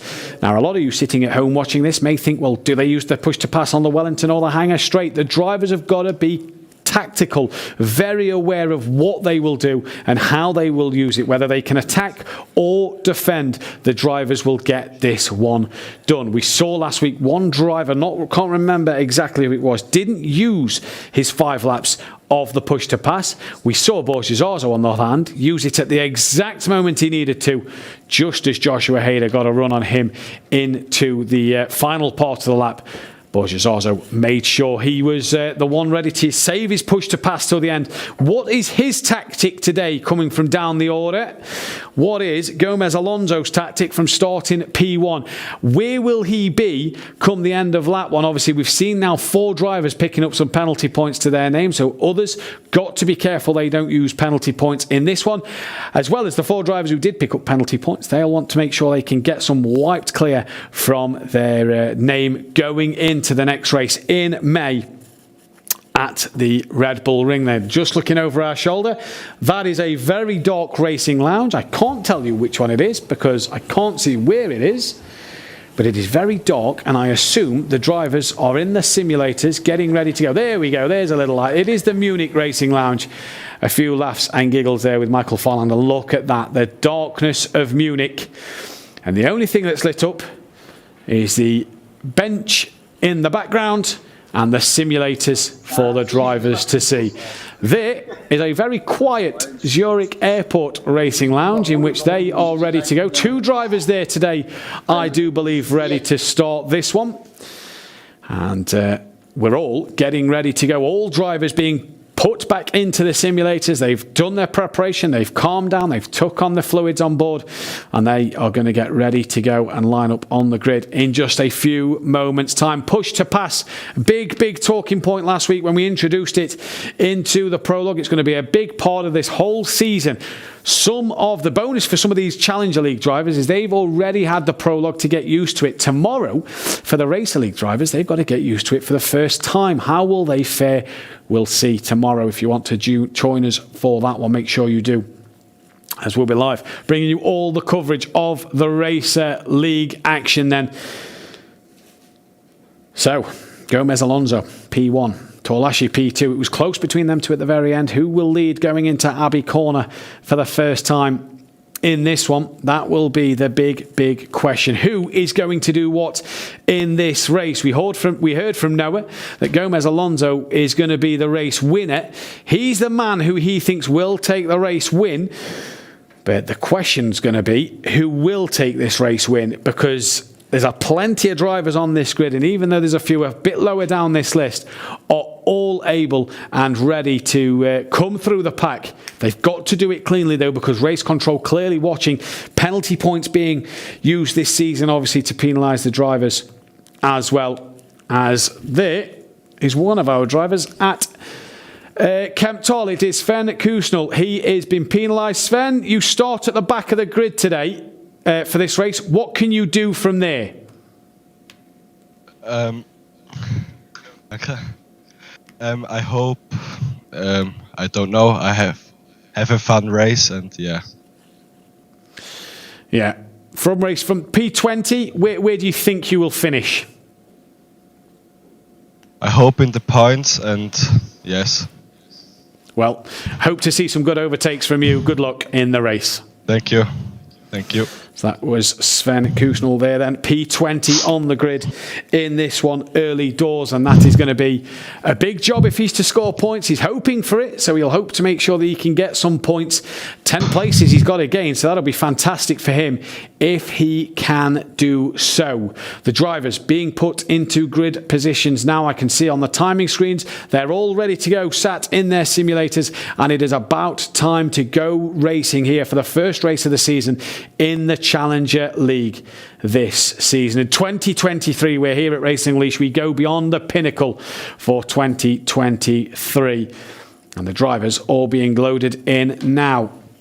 And I believe we can speak with Timo Fuglistaller. And this name is going to... I apologise now, Timo. I may get this wrong a lot tonight. What can you do in the race, though? Oh, I don't know. It's my first ever race here in Race Unleashed, and I just want to have fun, and I'm looking forward to a very interesting race. And yeah, let's look what I can do. Turn 1, the run from turn 1, from where you are on the grid to turn 1, it can all get a bit bunched up. Are we hoping to start a bit of contact to make some places? Yes, it would be cool to gain some places, but I don't know. Let's look for it. Well, thank you very much. Best of luck in the race, Timo. Thank you very much. He gets ready to go along in this one.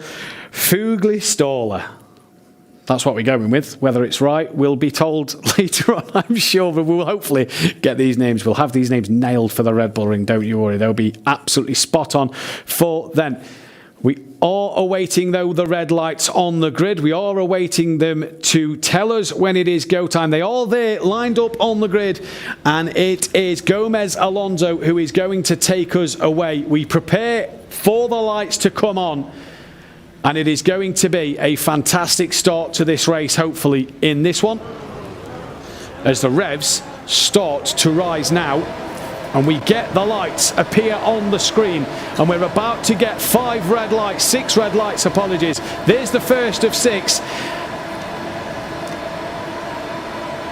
And it is green and go for the first Challenger League race of the season here at Silverstone. A great start from Yannick Pletcher, P3, who is that though on the 3rd row of the grid, already moving up the order, and a great start from P4, no doubt. Yannick Pletcher looking to attack. He's into 2nd place ahead of last year. It was Joshua Hader who got a great start as well, as he's moved up a few places. Troninger dropping down the order a little bit then, and they're all flying through onto the Wellington straight. A few drivers up and down the list. Lorenzo Hader's down to 30th place. Here comes Yannick Pletcher into Brooklyn's up the inside. A great manoeuvre from Yannick, and that already early on in this race is P1, and he's already used a push to pass to get the job done. Is this his tactic? Go and attack from the first moment of this race. Lorenzo Hader making a move on Timo Fuglistaller in P12 and 13 as Yannick Pletcher. Whoa, Joshua Hader very wide through Kopp's corner there then. Look at the camera shot through Maggot's Beckett. Yannick Pletcher, Gomez Alonso, Joshua Hader, Reininger in P4 before Koch in P5, Droninger P6, Tyler Klaus P7, Nico Farland P8, Marcus Valverde P9, and Lorenzo Hader rounding out the top 10. Here is Marcus Valverde up into P9 already. And a great start from him. Look, the driver's just in front looking to make moves.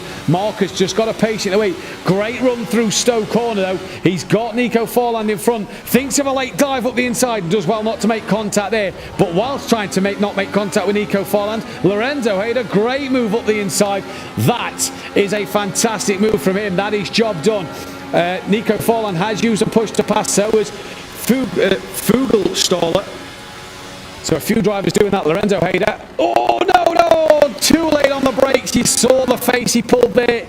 He knows that was a little too late on the brakes. And Lorenzo Hayder, contact made with, I do believe it was Tyler Klaus he made contact with there.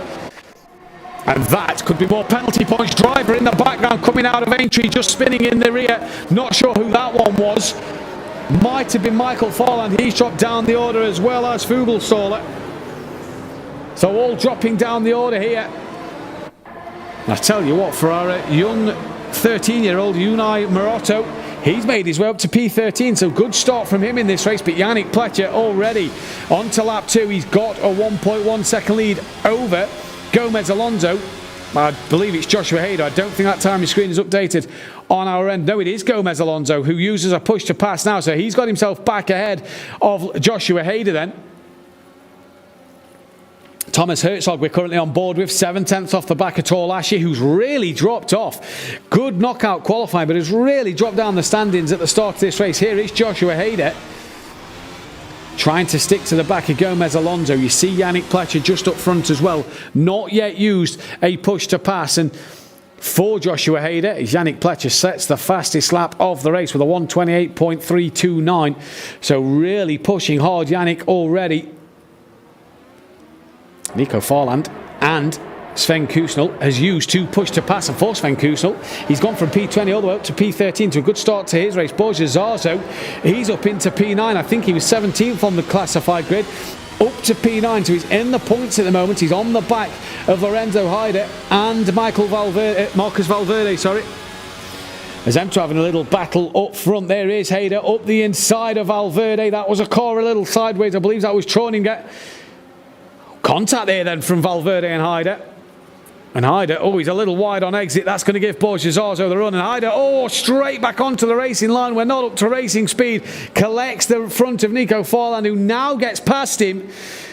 And I'm sure race control will probably want to look at that one as well. So Hayder down to 10th, Nico Forland up to P9. And a great run through Maggots and Beckett's, and Lorenzo Hayder just seems to be being caught up. He's got the pace tonight, but he seems to be getting caught up in a few too many incidents here. Yannick Pletcher 2 seconds out front from Gomez Alonso. He's used another push to pass.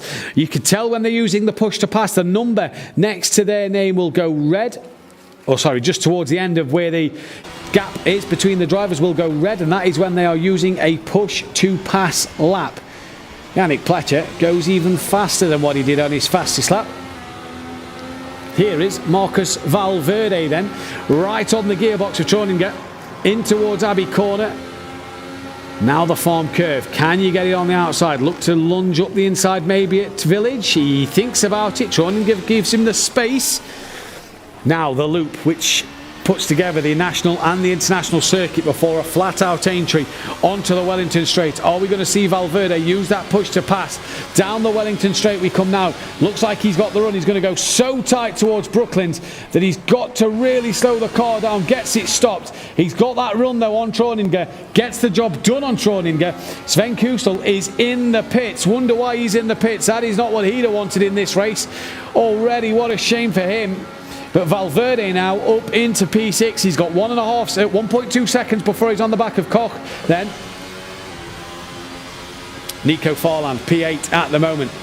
Half a second behind Troninger.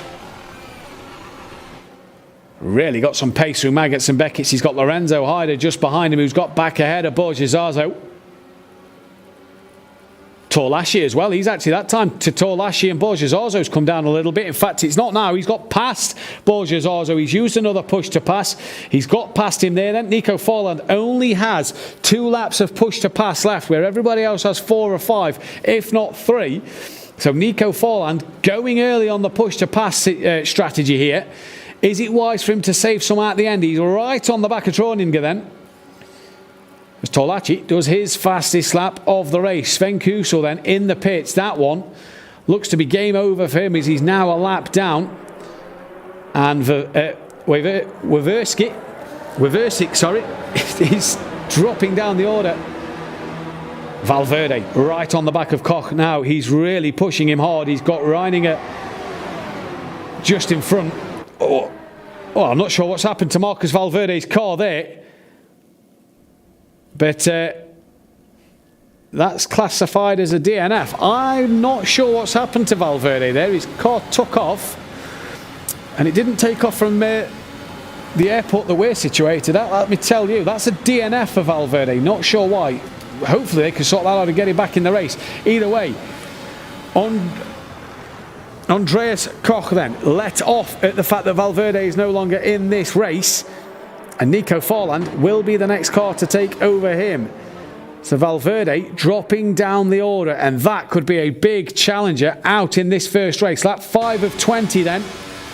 And here is Agustin Torlaschi, our Argentinian driver in Madrid, working hard to keep last week's prologue winner Borja Zarzo behind him as Zarzo looks up the inside. Battle going on in front as well. Look at that. Two drivers just make contact, and I believe Lorenzo Haider, the benefit out of that. Here comes Borja Zarzo. Whoa! Darting back is Torlaschi there as he has to avoid the slow car of Lorenzo Haider in front, and Zarzo gets round the outside at then the farm curve. Lorenzo Haider up the inside of Koch at Village. The loop for Zarzo now to go right around the outside, and that is pushed off there. I believe Torlaschi, he's round here. He's been pushed off and loses the rear of the car and goes round at then Aintree. What a shame for Torlaschi, in the thick of it for some points. Just been told that Valverde has had a network problem. He is out of the race due to a network issue.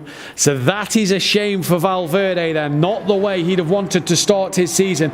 Borja Zarzo now into P8. Lorenzo Haider P7. Troninger into P6. And Mortis Reiniger P5 on his first outing. Good start for him. The gap just little spread out at the moment. Joshua Hader still on the back of Gomez Alonso for P2. Borja Zarzo trying to hunt down Lorenzo Haider, who he's trying to get past Troninger. Yannick Pletcher, Torlaschi and Nico Forland, all with 2 laps of push to pass left. Joshua Hader, all 5 laps left. Him and Luca Palmisano are the only 2 to have not used the push to pass. Sven Kuznel now has been classed as DNF. Not sure what happened there with him. He was making his way up the grid as well, but Yannick Pletcher out front, 4.2 seconds. Here's Andreas Koch chasing down Tyler Klausch for the final points position. Lorenzo Haider on the timing screen gets him past Troninger with a lap extra of push to pass. Troninger's coming back at him and he's using the push to pass. As you see on the screen, it went red and didn't get the job done. The gap came down and it went back up. There is Troninger now up the inside. That is a clip of Valverde, whose simulator is still moving, but network problems for him. What a shame. Troninger then hasn't got back ahead of Haider and has got Borja Zarzo breathing down his neck. And Borja Zarzo used his push to pass last week very strategically and very cleverly. Lap 7 of 20 now we're on. Halfway through that lap as well. Here is Walter Troninger, currently driving a fantastic defensive drive from Borja Zarzo while trying to attack Lorenzo Haider. Borja Zarzo has just used a push to pass. He's looking up the inside into Stowe, and Borja Zarzo gets through at Stowe. Great respect then from Troninger there to make sure he give him the room, and Borja Zarzo moves his way up into P7. So he uses his push to pass very, very wisely there, did Zarzo. And he moves himself into P7. Nico Forland, Reininger, Lorenzo Haider, Borja Zarzo all setting personal best laps. Joshua Hader, can we just say 0.4 of a second off the back of Gomez Alonso here, still with all his push to pass left to go. So Joshua Hader having a fantastic drive at the moment. Borja Zarzo then now has to close a bit of a gap of a second to Lorenzo Haider. Here is Joshua Haider. What a job he's doing within 0.4. He's been within 0.4 of Gomez Alonso for the majority of this race. Gomez Alonso as well had this similar gap to Torlachi in the knockout qualifying. And now he has the same gap to Joshua Hader. The difference is that push to pass. Gomez Alonso has lost plenty of time to Yannick Pletcher. 4.8 seconds is the gap. He's got a lot more of push to pass. The push to pass isn't going to make it that more effective. So even though he has 1 lap extra, he's too far back to really use it to gain on Yannick Pletcher. So it's about now using his 3 laps to defend more from Joshua Hader.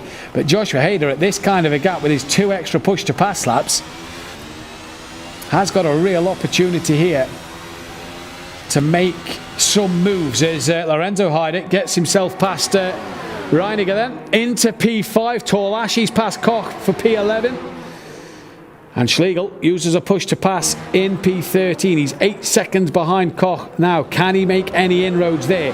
Michael Farland down the pack is only half a second off the back of Weversik. Joshua Hader now side by side with Gomez Alonso down the Wellington straight towards Brooklands, and he gets the job done up the inside. He finally uses a push to pass, and he uses it to great effect as he's now slipped past the Spaniard and into P2, making this a Zurich Kemptal Lounge 1-2 at the moment. And for Pletcher, he's got 5.3. Gomez Alonso now with 1 lap less push to pass than Joshua Hader. He's just got to stick with him. He's got a big gap back to Nico Farland, who is P4. Here's Borges Arzo, though, was pretty much pushing Reiniger there. Down the inside towards Kopp's corner they come. Side by side into Kopp's, and a great move from Borges Arzo up the inside. Easy as you like a Reiniger there. Great defensive drive, come undone. But he was sensible to not fight it around the outside of a tricky corner. He has, though, lost out to Droninger, who's followed Borges Arzo through. So he's lost not 1 but 2 places through Kopp's corner. So Reiniger there will want to make sure he gets his place back. Who's this making moves as well? That is Thomas Herzog getting past Reiniger. Not anymore. Side by side through Stowe. Job done now. Thomas Herzog P8. So points being chased here. Oh, coming back at him. Get on the brakes. Get it stopped. He has done, but he's going to lose out to Torlashi, who's on a bit of a comeback drive after his spin earlier. So Torlashi there. No, it was Tyler Klaus, sorry, there, who's up into P9. Torlashi a bit further back. So this for 7th, 8th, 9th, 10th and 11th place on track. There is Torlashi, the yellow and blue car just behind the green and blue Racing Unleashed liveried Mortis Reiniger. And here comes Torlashi then, inside, outside, which way am I going to go? Here he goes to the outside, can't get it done, can't keep it around the outside. If you can, you possibly can look up the inside for Luffield, but doesn't so. Oh, bit of a wiggle there on the exit of Luffield there. And this has possibly allowed Torlashi to have a look on the curb. Being squeezed was Torlashi there. Just pushing the boundaries there was Reiniger. And Torlashi, he was far enough alongside to be warranted some space. Wasn't gifted the space though. Tyler Klaus just in front of these on the back of Thomas Herzog. Thomas Herzog on the back of Troninger then. And here comes Torlashi once again. All him and Reiniger have 1 lap of push to pass to go. Thomas Herzog has just got past Tyler Klaus up front on our timing screens. Here comes Torlashi, gets the car stopped just about, great on the brakes, tucks underneath, what a move from Torlashi, bit of contact made, big contact made now from Reiniger on Torlashi. What a move though that could have been from the Argentine, set him up an absolute treat, tucked underneath, wasn't to be yet though. Torlashi, a man to watch this season. I get the feeling he's clearly got some pace here. Patiently waiting through the loop into Aintree now. Gets the run out of Aintree, down the Wellington straight, uses his final push to pass. And Torlachi into the final points position then. Got to defend from Reiniger here, who has got, or did have, he's used his push to pass now. And I don't think he's coming at him. We can't see him come at him. He's not. So Reiniger there, was he sensible in using his push to pass? I don't think so at that moment. Probably should have set it up for a little later in the race. Lap 11 of 12, Yannick Pletcher out front, 6 seconds up the road. He has checked out in this one. And Thomas Herzog looking on the back of Troninger, with Tyler Klaus just behind him, trying to follow through. Them three have 2 laps worth of push to pass. Schlegel's just used his next lap, so he's only got 1 lap left himself. I'll tell you what, for Andreas Koch here, he's got 1 lap worth of push to pass left, and he's gaining on the back. Here is Tyler Klaus in Munich. 2 laps over Thomas Herzog. Where does he think of using the push to pass system?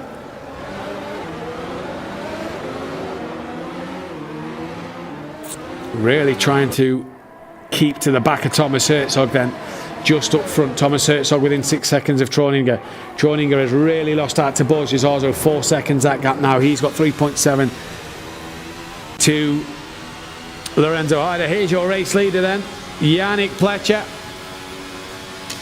Tiziano Caponio in the background. Yannick Pletcher, cheeky little grin there.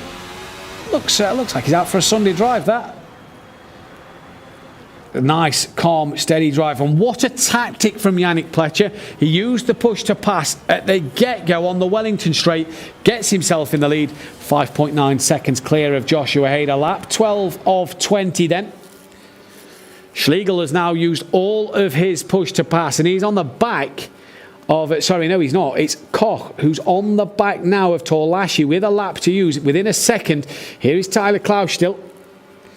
The gap between Herzog and Troninger has just come down a little bit. Tyler Klaus has sort of brought the gap down to Herzog a little bit as well. Lorenzo Hader does his personal best lap. So does Borges Orzo. And this, a battle for 7th, 8th and 9th at the moment then. Coming into Village. Late on the brakes, get it stopped. How has Thomas Herzog not put that in the back of Troninger there, and Tyler Klaus didn't put it in the back of Herzog? One thing to say as well, Torlachi is on the back of these 4, and with no push to pass, he is really flying in this race. He's pulled 3.3 clear of Reininger, who's got Koch a second behind him now. Into Brooklands he goes. No push to pass left for Reininger either, and Tyler Klaus then has got a very fast Torlachi approaching the back of him. Something's happened to Michael Forland. He's dropped down 2 places at the back of the pack. Well, Torlachi, that's a line from Tyler Klaus. And Augustin Torlachi here now thinks better of it. Very sensible driver. Wise head on young shoulders for Torlachi. Got some pace. Brad Silverstone here, he's got some pace. Is this a man to keep our eyes out for this season? Possibly so. Troninger to Herzog's open back up to 8 tenths. Tyler Klaus to Herzog's open up to 6 tenths. This the closest battle on the track at the moment. Torlachi to Tyler Klaus. Just over 4 tenths of a second, and a lot of these drivers still have push to pass to use. Gianluca Palmisano has all 5 to use. Somebody might want to give him a nudge and tell him he can use his push to pass. Koch within 8 tenths of a second of Reininger. He's got 1 lap left and is now within that second zone. Torlachi though, what a run through Aintree again. Herzog's looking up the inside of Troninger.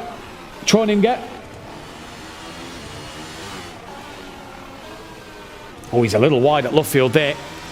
But luckily enough, Tyler Klaus not close enough. You see just how hard Thomas Herzog here is working in that cockpit. All 3 of these drivers, Troninger, Herzog and Klaus, 2 laps of push to pass still to use. Koch has got himself within 6 tenths of a second of Reininger then, with 1 lap of push to pass to use. Luca Palmisano has finally used a push to pass, so probably getting used to it on his first outing. Here comes Thomas Herzog to the outside of Stowe Corner. Can't get it done. He's trying to work the outside line, and Troninger just closes that one off. Can he keep the inside shut? He can. Herzog's got to go the long way around at Club. Tucks underneath now as Troninger runs a little deep. Can he tuck back underneath for Club? The final part. No, he cannot. Oh, bounces off the sausage curve there onto two wheels. I think he took off for a moment. Tyler Klausch clipped the back of Thomas Herzog there. Nothing Tyler Klausch could have done. And somehow hasn't lost any momentum, hasn't even lost out to Torlashi. Tyler Klausch really pushing the limits and flirting with these sausage curves, and he wants to be careful because he's just took off from one. He doesn't want to clip another one hard. Torlashi though gets a great run. Tyler Klausch uses his one manoeuvre. Torlashi round the outside. Can you keep it around the outside? No. Thinks better of it. Does he look to tuck underneath at the back part of Luffield? Can't get it done as Tyler Klausch keeps it so tight. And Torlachi here then, just got to wait for this run and just got to wait for the momentum. He has a look at Copse, makes Tyler Klausch think about it. A little wide, misses the apex a little bit, and lets Klausch off once again. Thomas Herzog has let Troninger go, and has really got to start defending now from Klausch himself, who has used a push to pass. Did he just use that a little earlier as he was coming on the exit of Chapel? He's closed up, but it's not got him close enough. He has a look into Stowe now, does Thomas Herzog, does Tyler Klausch, and doesn't get that move done. Herzog keeps ahead so far. Borges also does his fastest lap of the race on that last lap. And down the Sir Lewis Hamilton straight we go. Thomas Herzog was attacking this time last on Troninger. He's now defending from Tyler Klausch. He's still having to attack and defend from Torlachi, who's had a fantastic race here. Even though he's had that moment earlier on, he's had a great comeback drive. He's got some pace. Torlachi, one to keep our eyes on in this season, I reckon. Has a little look to the outside of Brooklands once again on Tyler Klausch. Can he keep it there to have that inside line for Luffield? No, he can't. Can't force the door open either.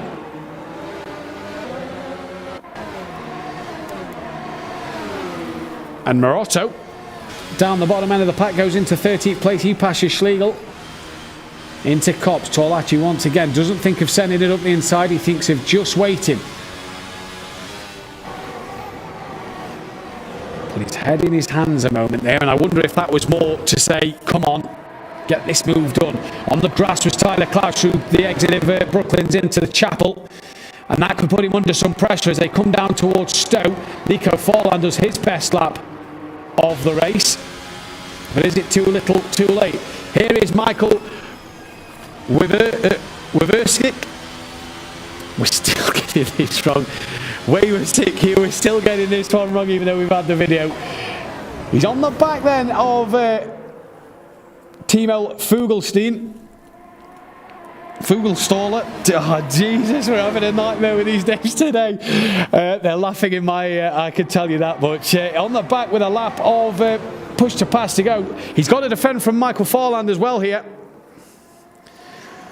And Forland, nightmare knockout qualifier, a bit of a nightmare race. He's trying to get on the back of the pair of them. Timo Fugelstaller. We will get it right by the end of this season, I promise you that one. Oh, bit of a wiggle through Abbey. Loses all momentum. Slows it down for Village, and I think has managed to avoid being overtaken there then. Borges Arzo uses his push to pass, 2 laps to go. Torlashi now still on the back of Tyler Klausch, but these four just can't seem to do anything about this one. Troninger then, 2 laps of push to pass. Is he going to use this to defend from Thomas Herzog, who clearly seems to have more pace at the moment, to get back on the rear end of him? But one thing as well we forgot to mention was the washout that drivers are getting. They can't seem to follow each other at the moment without getting a bit of a wiggle in the corners.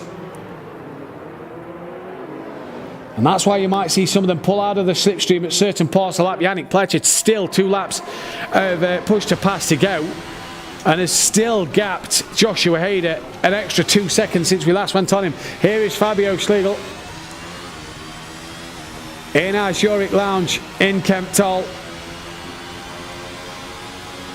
P13 at the moment, and he's having to cruise home at the moment. He's 6 seconds behind Andreas Koch and Marotto. P14, he's 9 seconds behind. So for Schlegel here, it is pretty much bring it home. But what a job this young man has done tonight on his first race. 13 years of age, let's not forget, for Marotto here.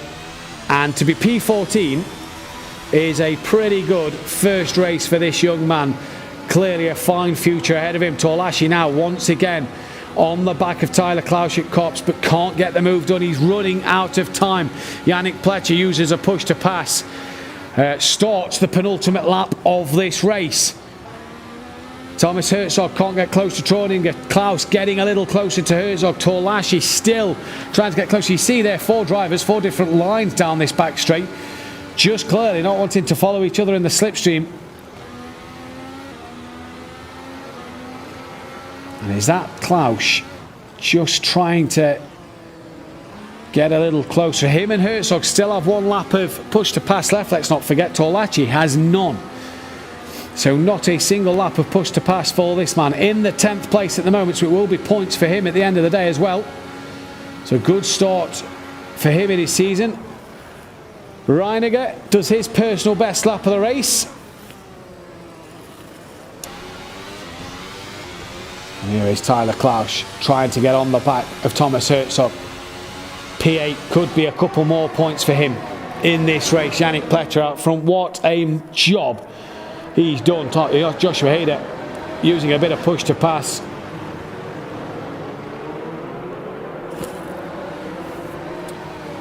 But for Klausch, he's got 1.5 laps left now. Michael Farland, he's got no push to pass left. He's trying to make it up to P17. Late on the brakes up the inside. Good room given on the inside there. He now took... Oh, you've made that a bit tight for yourself there, Michael. Into the loop through Aintree. And that compromises his run down the Wellington straight. Joshua Hader does his personal best lap of the race. Good race for Nico Farland as well. Son of Michael. Up into P4 after a disappointing knockout.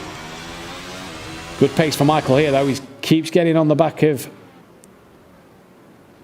Oh, Torlashi there thought about it. Farland keeps getting on the back of Waywasick. Torlashi just not having that push to pass here is probably hurting him a little bit. If he'd have just had 1 lap left, he possibly would have had a good go. But they're really on the back now of Troninger. Oh, contact! Torlashi makes up 2 places, but was that because of a bit of contact from Klausch on Thomas Herzog, which spins Herzog around and demotes him to P10? In fact, it demotes him now to P11, P12, because Reiniger has got through. Koch has now got past Reiniger as well. Schlegel's now into P11, so Reiniger dropping down the order. Yannick Pletcher, though, is into the club corner, and what a drive for Yannick Pletcher, your race 1 winner this season. He is a very, very happy man with that one. A great race win with Tiziano and Ciro Zambra. Yannick Pletcher takes a dominant race win there. Joshua Hader, P2 for him. And what about this man, your pole sitter, Adrian Gomez Alonso, P3. Very happy with that. Very happy with the podium, I'm sure there. Nico Farland's crossed the line, P4. Lorenzo Hader, P5. Don't forget, this is all a provisional result at the moment. There is Joshua Hader's car, P2. A Zurich Camptol 1-2 in this race. Borges Arzo crosses the line for P6. Troninger then holding on to that P7 in the end from Torlachi, who gets P8. Tyler Klausch, P9. And then it's going to be Andreas Koch to be P10. He crosses the line there for that result as well. P11 goes the way of Schlegel. Thomas Herzog demoted to P12 at the end of that race. Reiniger at P13. Marotto was P14 in that one. And Luca Palmisano, P15. Provisional result, let's not forget, as always, Race Control will now take a look, and we await to hear the final classification in our ear of that podium. But if you ask me, I think our race winner is pretty set in stone, because Yannick Pletcher did the work early, got out in front and did the job. Fantastic for him. Shame that we lost Sven Kussnel early on and Marcus Valverde in this race. Network issue for Valverde. Not quite sure what happened to Sven Kussnel there. But either way, a fantastic race. And you saw what it meant to Yannick Pletcher just a moment ago. What it actually meant to him in terms of the victory for the first race this season.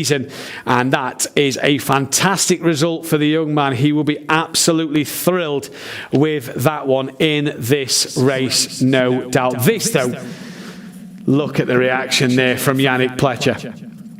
Ciro Zambra in the blue jacket, Tiziano Caponio with the black cap on.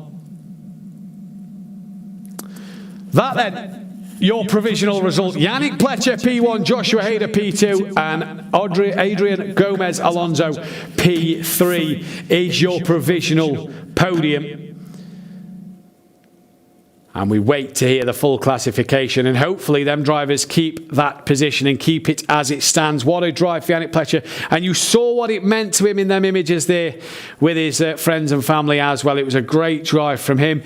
And Gomez Alonso can be very happy with his P3 there. He said he'd take a podium. He got a podium. He knew it was going to be hard work with the quicker guys coming through the pack. And in his first proper outing, if you will, a P3, and Joshua Hader, what that will do for his confidence as well. Another man that you see a lot of emotion from, and I'm sure he was absolutely thrilled with that one in the race then. So that was your first Challenger League race at an end, and what a race it was. Plenty of overtakes, plenty of throws and spills, as we said at the beginning of the programme.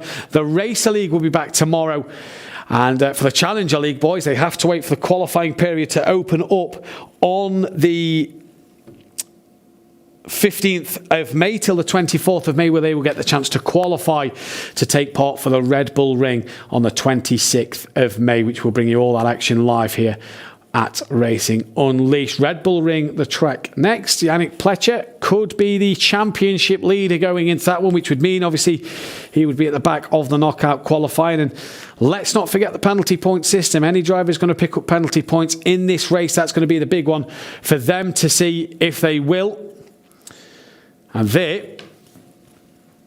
is Yannick Pletcher, who just looks relieved with that race win, if you ask me there. He just kind of took a deep breath and looks more relieved with that race victory than anything. He'll obviously be in the cockpit to hopefully join us for an interview in just a few moments' time. But your provisional calendar once again: Yannick Pletcher, the race winner; Joshua Hader, P2; Adrian Gomez Alonso P3. That is how that one looks, and a fantastic race for the top three, a fantastic race for everybody. Again, Marcus Valverde losing out due to network issues. Unfortunately, we didn't get to see him fly through the grid. As Sven Kussnel, we spoke to earlier in the programme, said that he'd love a top 10.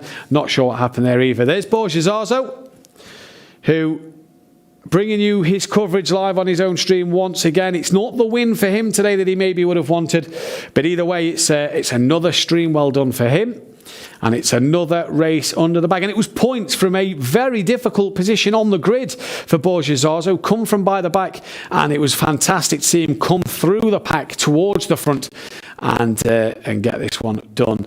And points on the board as well in his championship push this season. Race 1 of 10 done here at Silverstone. 9 races to go. Red Bull Ring next for these drivers to take on their challenge. And we cannot wait to bring you that one. Then there is the Racing Lounge in Munich. They found the light switch, they've turned them on. And a few drivers debriefing. Still got the snacks on the table and having a few drinks. And a few of the drivers just discussing. There is Michael Farland talking to one of our Racing Unleashed colleagues who works at the lounge with his lovely ladies. If you just hear there, you can just hear into the conversations being had. And fantastic to see Walter Trodinger there then, who hung on to the position in the end as well. Great result. There's Tyler Klausch, who had a fantastic little scrap at the end. And Sebastian Hirsch as well. Great to see him back in our racing lounges here then. Who will be where, though? We await race control's decision in this classification for this one. Who will be where? Who gets what position? As you see there just over my shoulder, family and friends are clearly watching the screen, clearly watching the monitor to see who ends up in what position, as well as discussion with friends and family throughout the evening, and maybe reflecting on what could happen. Hopefully we see some of the Challenger League drivers in the lounges tomorrow for the Racer League boys who get their season underway as well. So still, race control are looking at the incidents. No classification to bring you at this moment in time, meaning that provisional result is still just provisional. Yannick Pletcher, Joshua Hader and Adrian Gomez Alonso. Still just a provisional classification for that top three at the moment in time. And we will bring you the final classification when we hear them. And I believe we can hear one of them with us now. Just got a voice in the background. They're not sure who it is. There is Race Control, though, who are working hard. And you see all the technical bits going on. You see the three monitors there with different bits of coverage on them, all looking to get this job done. All the stewards and all race control are looking at this one. So we await the final classification. In this, before bringing the driver interviews, which will be coming up in just a moment with our top three. And fantastic to see. Right, P3. Here is Adrian Gomez Alonso, and that was a good race, my friend there. P1 to P3, you've got to be happy with that. Yeah, first of all, congratulations to Yannick on the first win of the season. And yeah, it was a good race. Yannick and Joshua was very fast. And I managed to maintain the third position with Nico. And yeah, I'm so happy to do a podium on my first race. In your first race, podium, like you said, you was very happy with the pole position, and it's points. It's good points for your championship start. Yeah, it's a good start. P3 on the table. So yeah, it feels really good. We move to the Red Bull Ring next time around. Do you feel like you could get that race win there, maybe? I hope so. I don't know. I'm thinking on it right now, and I will try so hard. Well, a very good P3 and a very good podium for you today. Well done on the P3. Thank you. So there is Alonso, P3 in the standings, in the classification for this one. And a very, very happy man. And like he said, he just didn't have the pace of Joshua or Yannick to take that race win.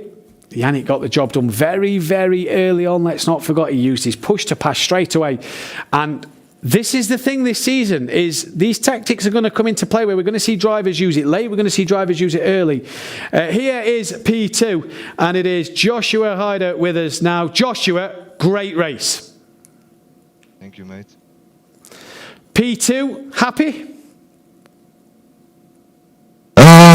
Yes, I'm happy because P2, but the pace was not quite good as I hoped for, and not the pace like Pletcher. It's a bit hard for me, and I have to analyze why it was so. But yeah, I mean P2, good points for the season, and get into the next race. A good start to your season. We go to Red Bull Ring. Can you get that race win there? I hope so. I don't know. I drove there one time. It's not my favorite racetrack, but you will see. I have to train a lot, and then in 4 weeks we will see if I can win or not. Indeed. You had a good fight with Alonso early in the race. Yeah. Just tell us a bit about it. Well, I just chilled about 5, 6, 7 laps. I want that he makes some mistakes, and he did. So about lap 7 or 8, I don't know. I saw the sorry, I forgot some words. It's okay. I got the chance and overtook him with push to pass. And he don't make any things, he don't defense or something else. And that's it. It was quite boring race. I mean, and I saw Pletcher was very, very wide in front of me, about 6 seconds or something. And I know he's very fast on Silverstone. So my mission was to defense and to manage my P2. Well done on the P2. Good luck at the Red Bull Ring. Thank you, mate. You will see us, or hear us. And that was Joshua Hader there then, who got P2 in this race. And a great race from him. Pretty boring, he says, by his standards. And we have the race winner here. Yannick Pletcher is with us. Yannick, can you hear us? Yes, I can hear you there, Matthew. Sorry. No, you're fine. That looked like you enjoyed that race win. Yes, I enjoyed it. Really, it was great. It was such a clear, clean race. You know, it was perfect. It was just, I enjoyed it the whole 20 laps, 21 laps. Now, I have to ask you, was that the tactic to use the push to pass so early? Definitely, I knew that that he wouldn't know that I'm instantly using the push to pass. Last race I was a bit more safe. I was a bit more saving up the push to pass. That was in the end not the greatest idea, but now I looked back at it and improved it to this weekend. With the pace you had in that car, it looked like your grandmother could have raced in the car today. You were so fast. Thank you. Yeah, I was practicing a lot. Yes. A lot of practice, a real big gap, and we saw that Ciro and Tiziano was by your side there to celebrate that race win. It clearly means a lot to you to start the championship in a good way. Definitely. First of all, I want to thank all to my supporters, to my family members, to my mom, to my dad, to Ciro, who's always helping me to get better, and we push each other to get better, and it's just amazing. And all my friends, I want to thank you from my heart, and also Noah and all the Melvin, and I want to thank all to them, you know. And yeah, it was great. It was just amazing. I had a big gap, definitely. And I'm sure thank you to the rest of the world as well as everybody else you named there. The Red Bull Ring next up for Yannick Pletcher to take a possible another race win. Congratulations. This is then confirmed. Yannick Pletcher is your race winner. Joshua Hader P2 and Adrian Gomez Alonso P3. That is a confirmed result. So Yannick can now relax. He can chill out a little more. He is a confirmed race winner. And what a job Yannick Pletcher did in the beginning of that race. What a show, what a race we've had today. Race to League coming up tomorrow, and I'm sure it's going to be just as thrilling and exciting to watch. All the scenes there. Obviously, Race Control will still be getting everything in order to make sure the rest of the classifications are correct. And obviously, plenty of penalty points may be in offer, maybe some reducted from drivers there. Valverde may be asking the question if he loses penalty points because of the fact he didn't finish the race. Start of the race then with the replay. This is Lorenzo Haider's point of view.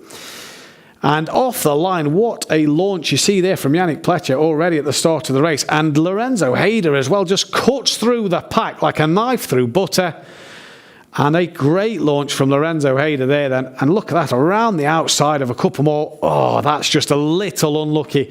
He's done all the hard work and just one bit of contact from two other drivers. Look at this, what a getaway. Picks his gap, darts to the right now. Right, past another one.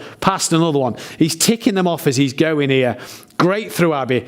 Up the inside at Farm. No, not going to do it. So I'm going to outbrake you and I'm going to go around the outside at Village. So late on the brakes and just a shame. And it's a car backwards into him as well. And then it just all kind of spirals from there. Here's Timo Fugelstaller around the outside at turn 1. And just squeezed onto the grass. And This is what myself and Cole were saying in the rush hour. These silly little lap 1 errors, drivers need to cut out. It's a double penalty for lap 1, let's not forget. Fabio Schlegel there, just squeezing the middle car as he comes flying through. Walter Troninger got caught up, did he? Early on the brakes, car around the outside. That is Lorenzo Hayder then going around the outside, and it was Troninger that caught the car that went into Lorenzo Hayder. So race control may want to look at that, and he could just drop out of the points. Here is Lorenzo Hayder once again. Look up the inside at Copse. That's a good manoeuvre, that is a good manoeuvre. If no contact was made there, then fantastic job from Lorenzo Hayder. We slow it down, and he's far enough alongside, to warrant the room. Up the inside, here's another look at Lorenzo Hayder. And that one, we caught on board him. And that one was a day late and $1 short for Hayder there. And I'm sure that one will be a slap on the wrist by race control, just so late on the brakes. We was on board him. We saw his actual face cam for that one as well. And we saw that he was very sort of pulled a little face, a bit of a grimace, if you will. And he just knows that he made the mistake there. Here's Sven Kusnel. Just not giving the driver on the outside of the room as they come down towards Copse.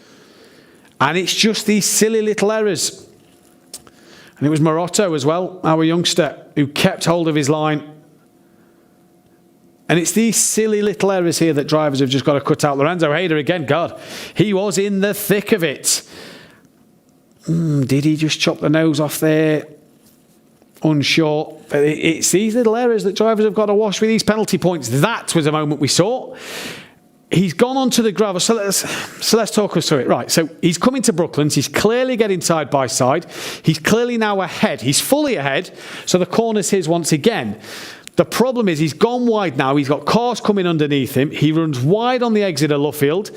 He's lost all momentum here now and just pulls straight onto the racing line, as Nico Farland then just gives him a bit of a tap up the rear, and he still loses momentum there. Another Lorenzo Hayder moment in the thick of these. And I mean, what more needs to be said about that one? You make a lunge up the inside and a driver wants to close the door on you. What more can you say? And this is why Racing Unleashed have brought in the penalty point system for this season, to cut out these silly little errors. That's how Troninger got straight up the inside of both cars there. As our podium celebration is set up ready then in our Zurich Lounge at Kempt Hall. But this is why these penalty point system has been brought into place, to stop and prevent silly little errors like some of them there from happening. And this is a way to penalise drivers a little more. Let's go to the victory ceremony then. We start with P3 over in Madrid, with Adrian Gomez Alonso, who will accept his award. No, final classification in my ear was Pletcher from Hayder from Alonso. So we will go to Madrid, mix up on our end. Don't you worry, it was Adrian Gomez Alonso who was P3. There he is with his P3 medal around his neck. Can be very happy with that one. You can hear the cheers in Madrid. Very, very happy with that one for him. Yes, a bit of a fist pump. Love to see it. Fantastic for him. P3 in Madrid then for the young man. And now we head to our Zurich Lounge in Kempt Hall, where we have a P1 and P2 double podium celebration. And it'll be Joshua Hayder who will make his way. There he is, onto that second step of the podium. And look at that, Noah's already made his way back there. So quick, like our Racing Unleashed drivers. P2 for Joshua Hayder in our Racing Lounge at Kempt Hall then. And fantastic for him. And we're about to see, I imagine, a very, very happy young man give us a bit of a hop, skip and a jump onto the top step. There we go. Oh, careful, Yannick. Don't fall off. He's very, very happy with that, and so he should be. P1 for Yannick Pletcher. A good high five with Joshua Hayder as well. And very good scenes there for them too. He did not want to miss the top step of that podium. Don't injure yourself week one, Yannick. We've got 10 more races to go. We've got plenty of months still in store of racing. Don't injure yourself in race one. But a very happy P1 and 2, a very happy P3 in Madrid, Spain. But it is the Zurich Kemptal Lounge that takes the glory today. If you will, then Racer League tomorrow. Join us for the programme, bringing you all the action live, gear up, knockout, and the race, as well as much more to go. But thank you very much for tuning in today. From all of us here at Racing Unleashed, goodbye.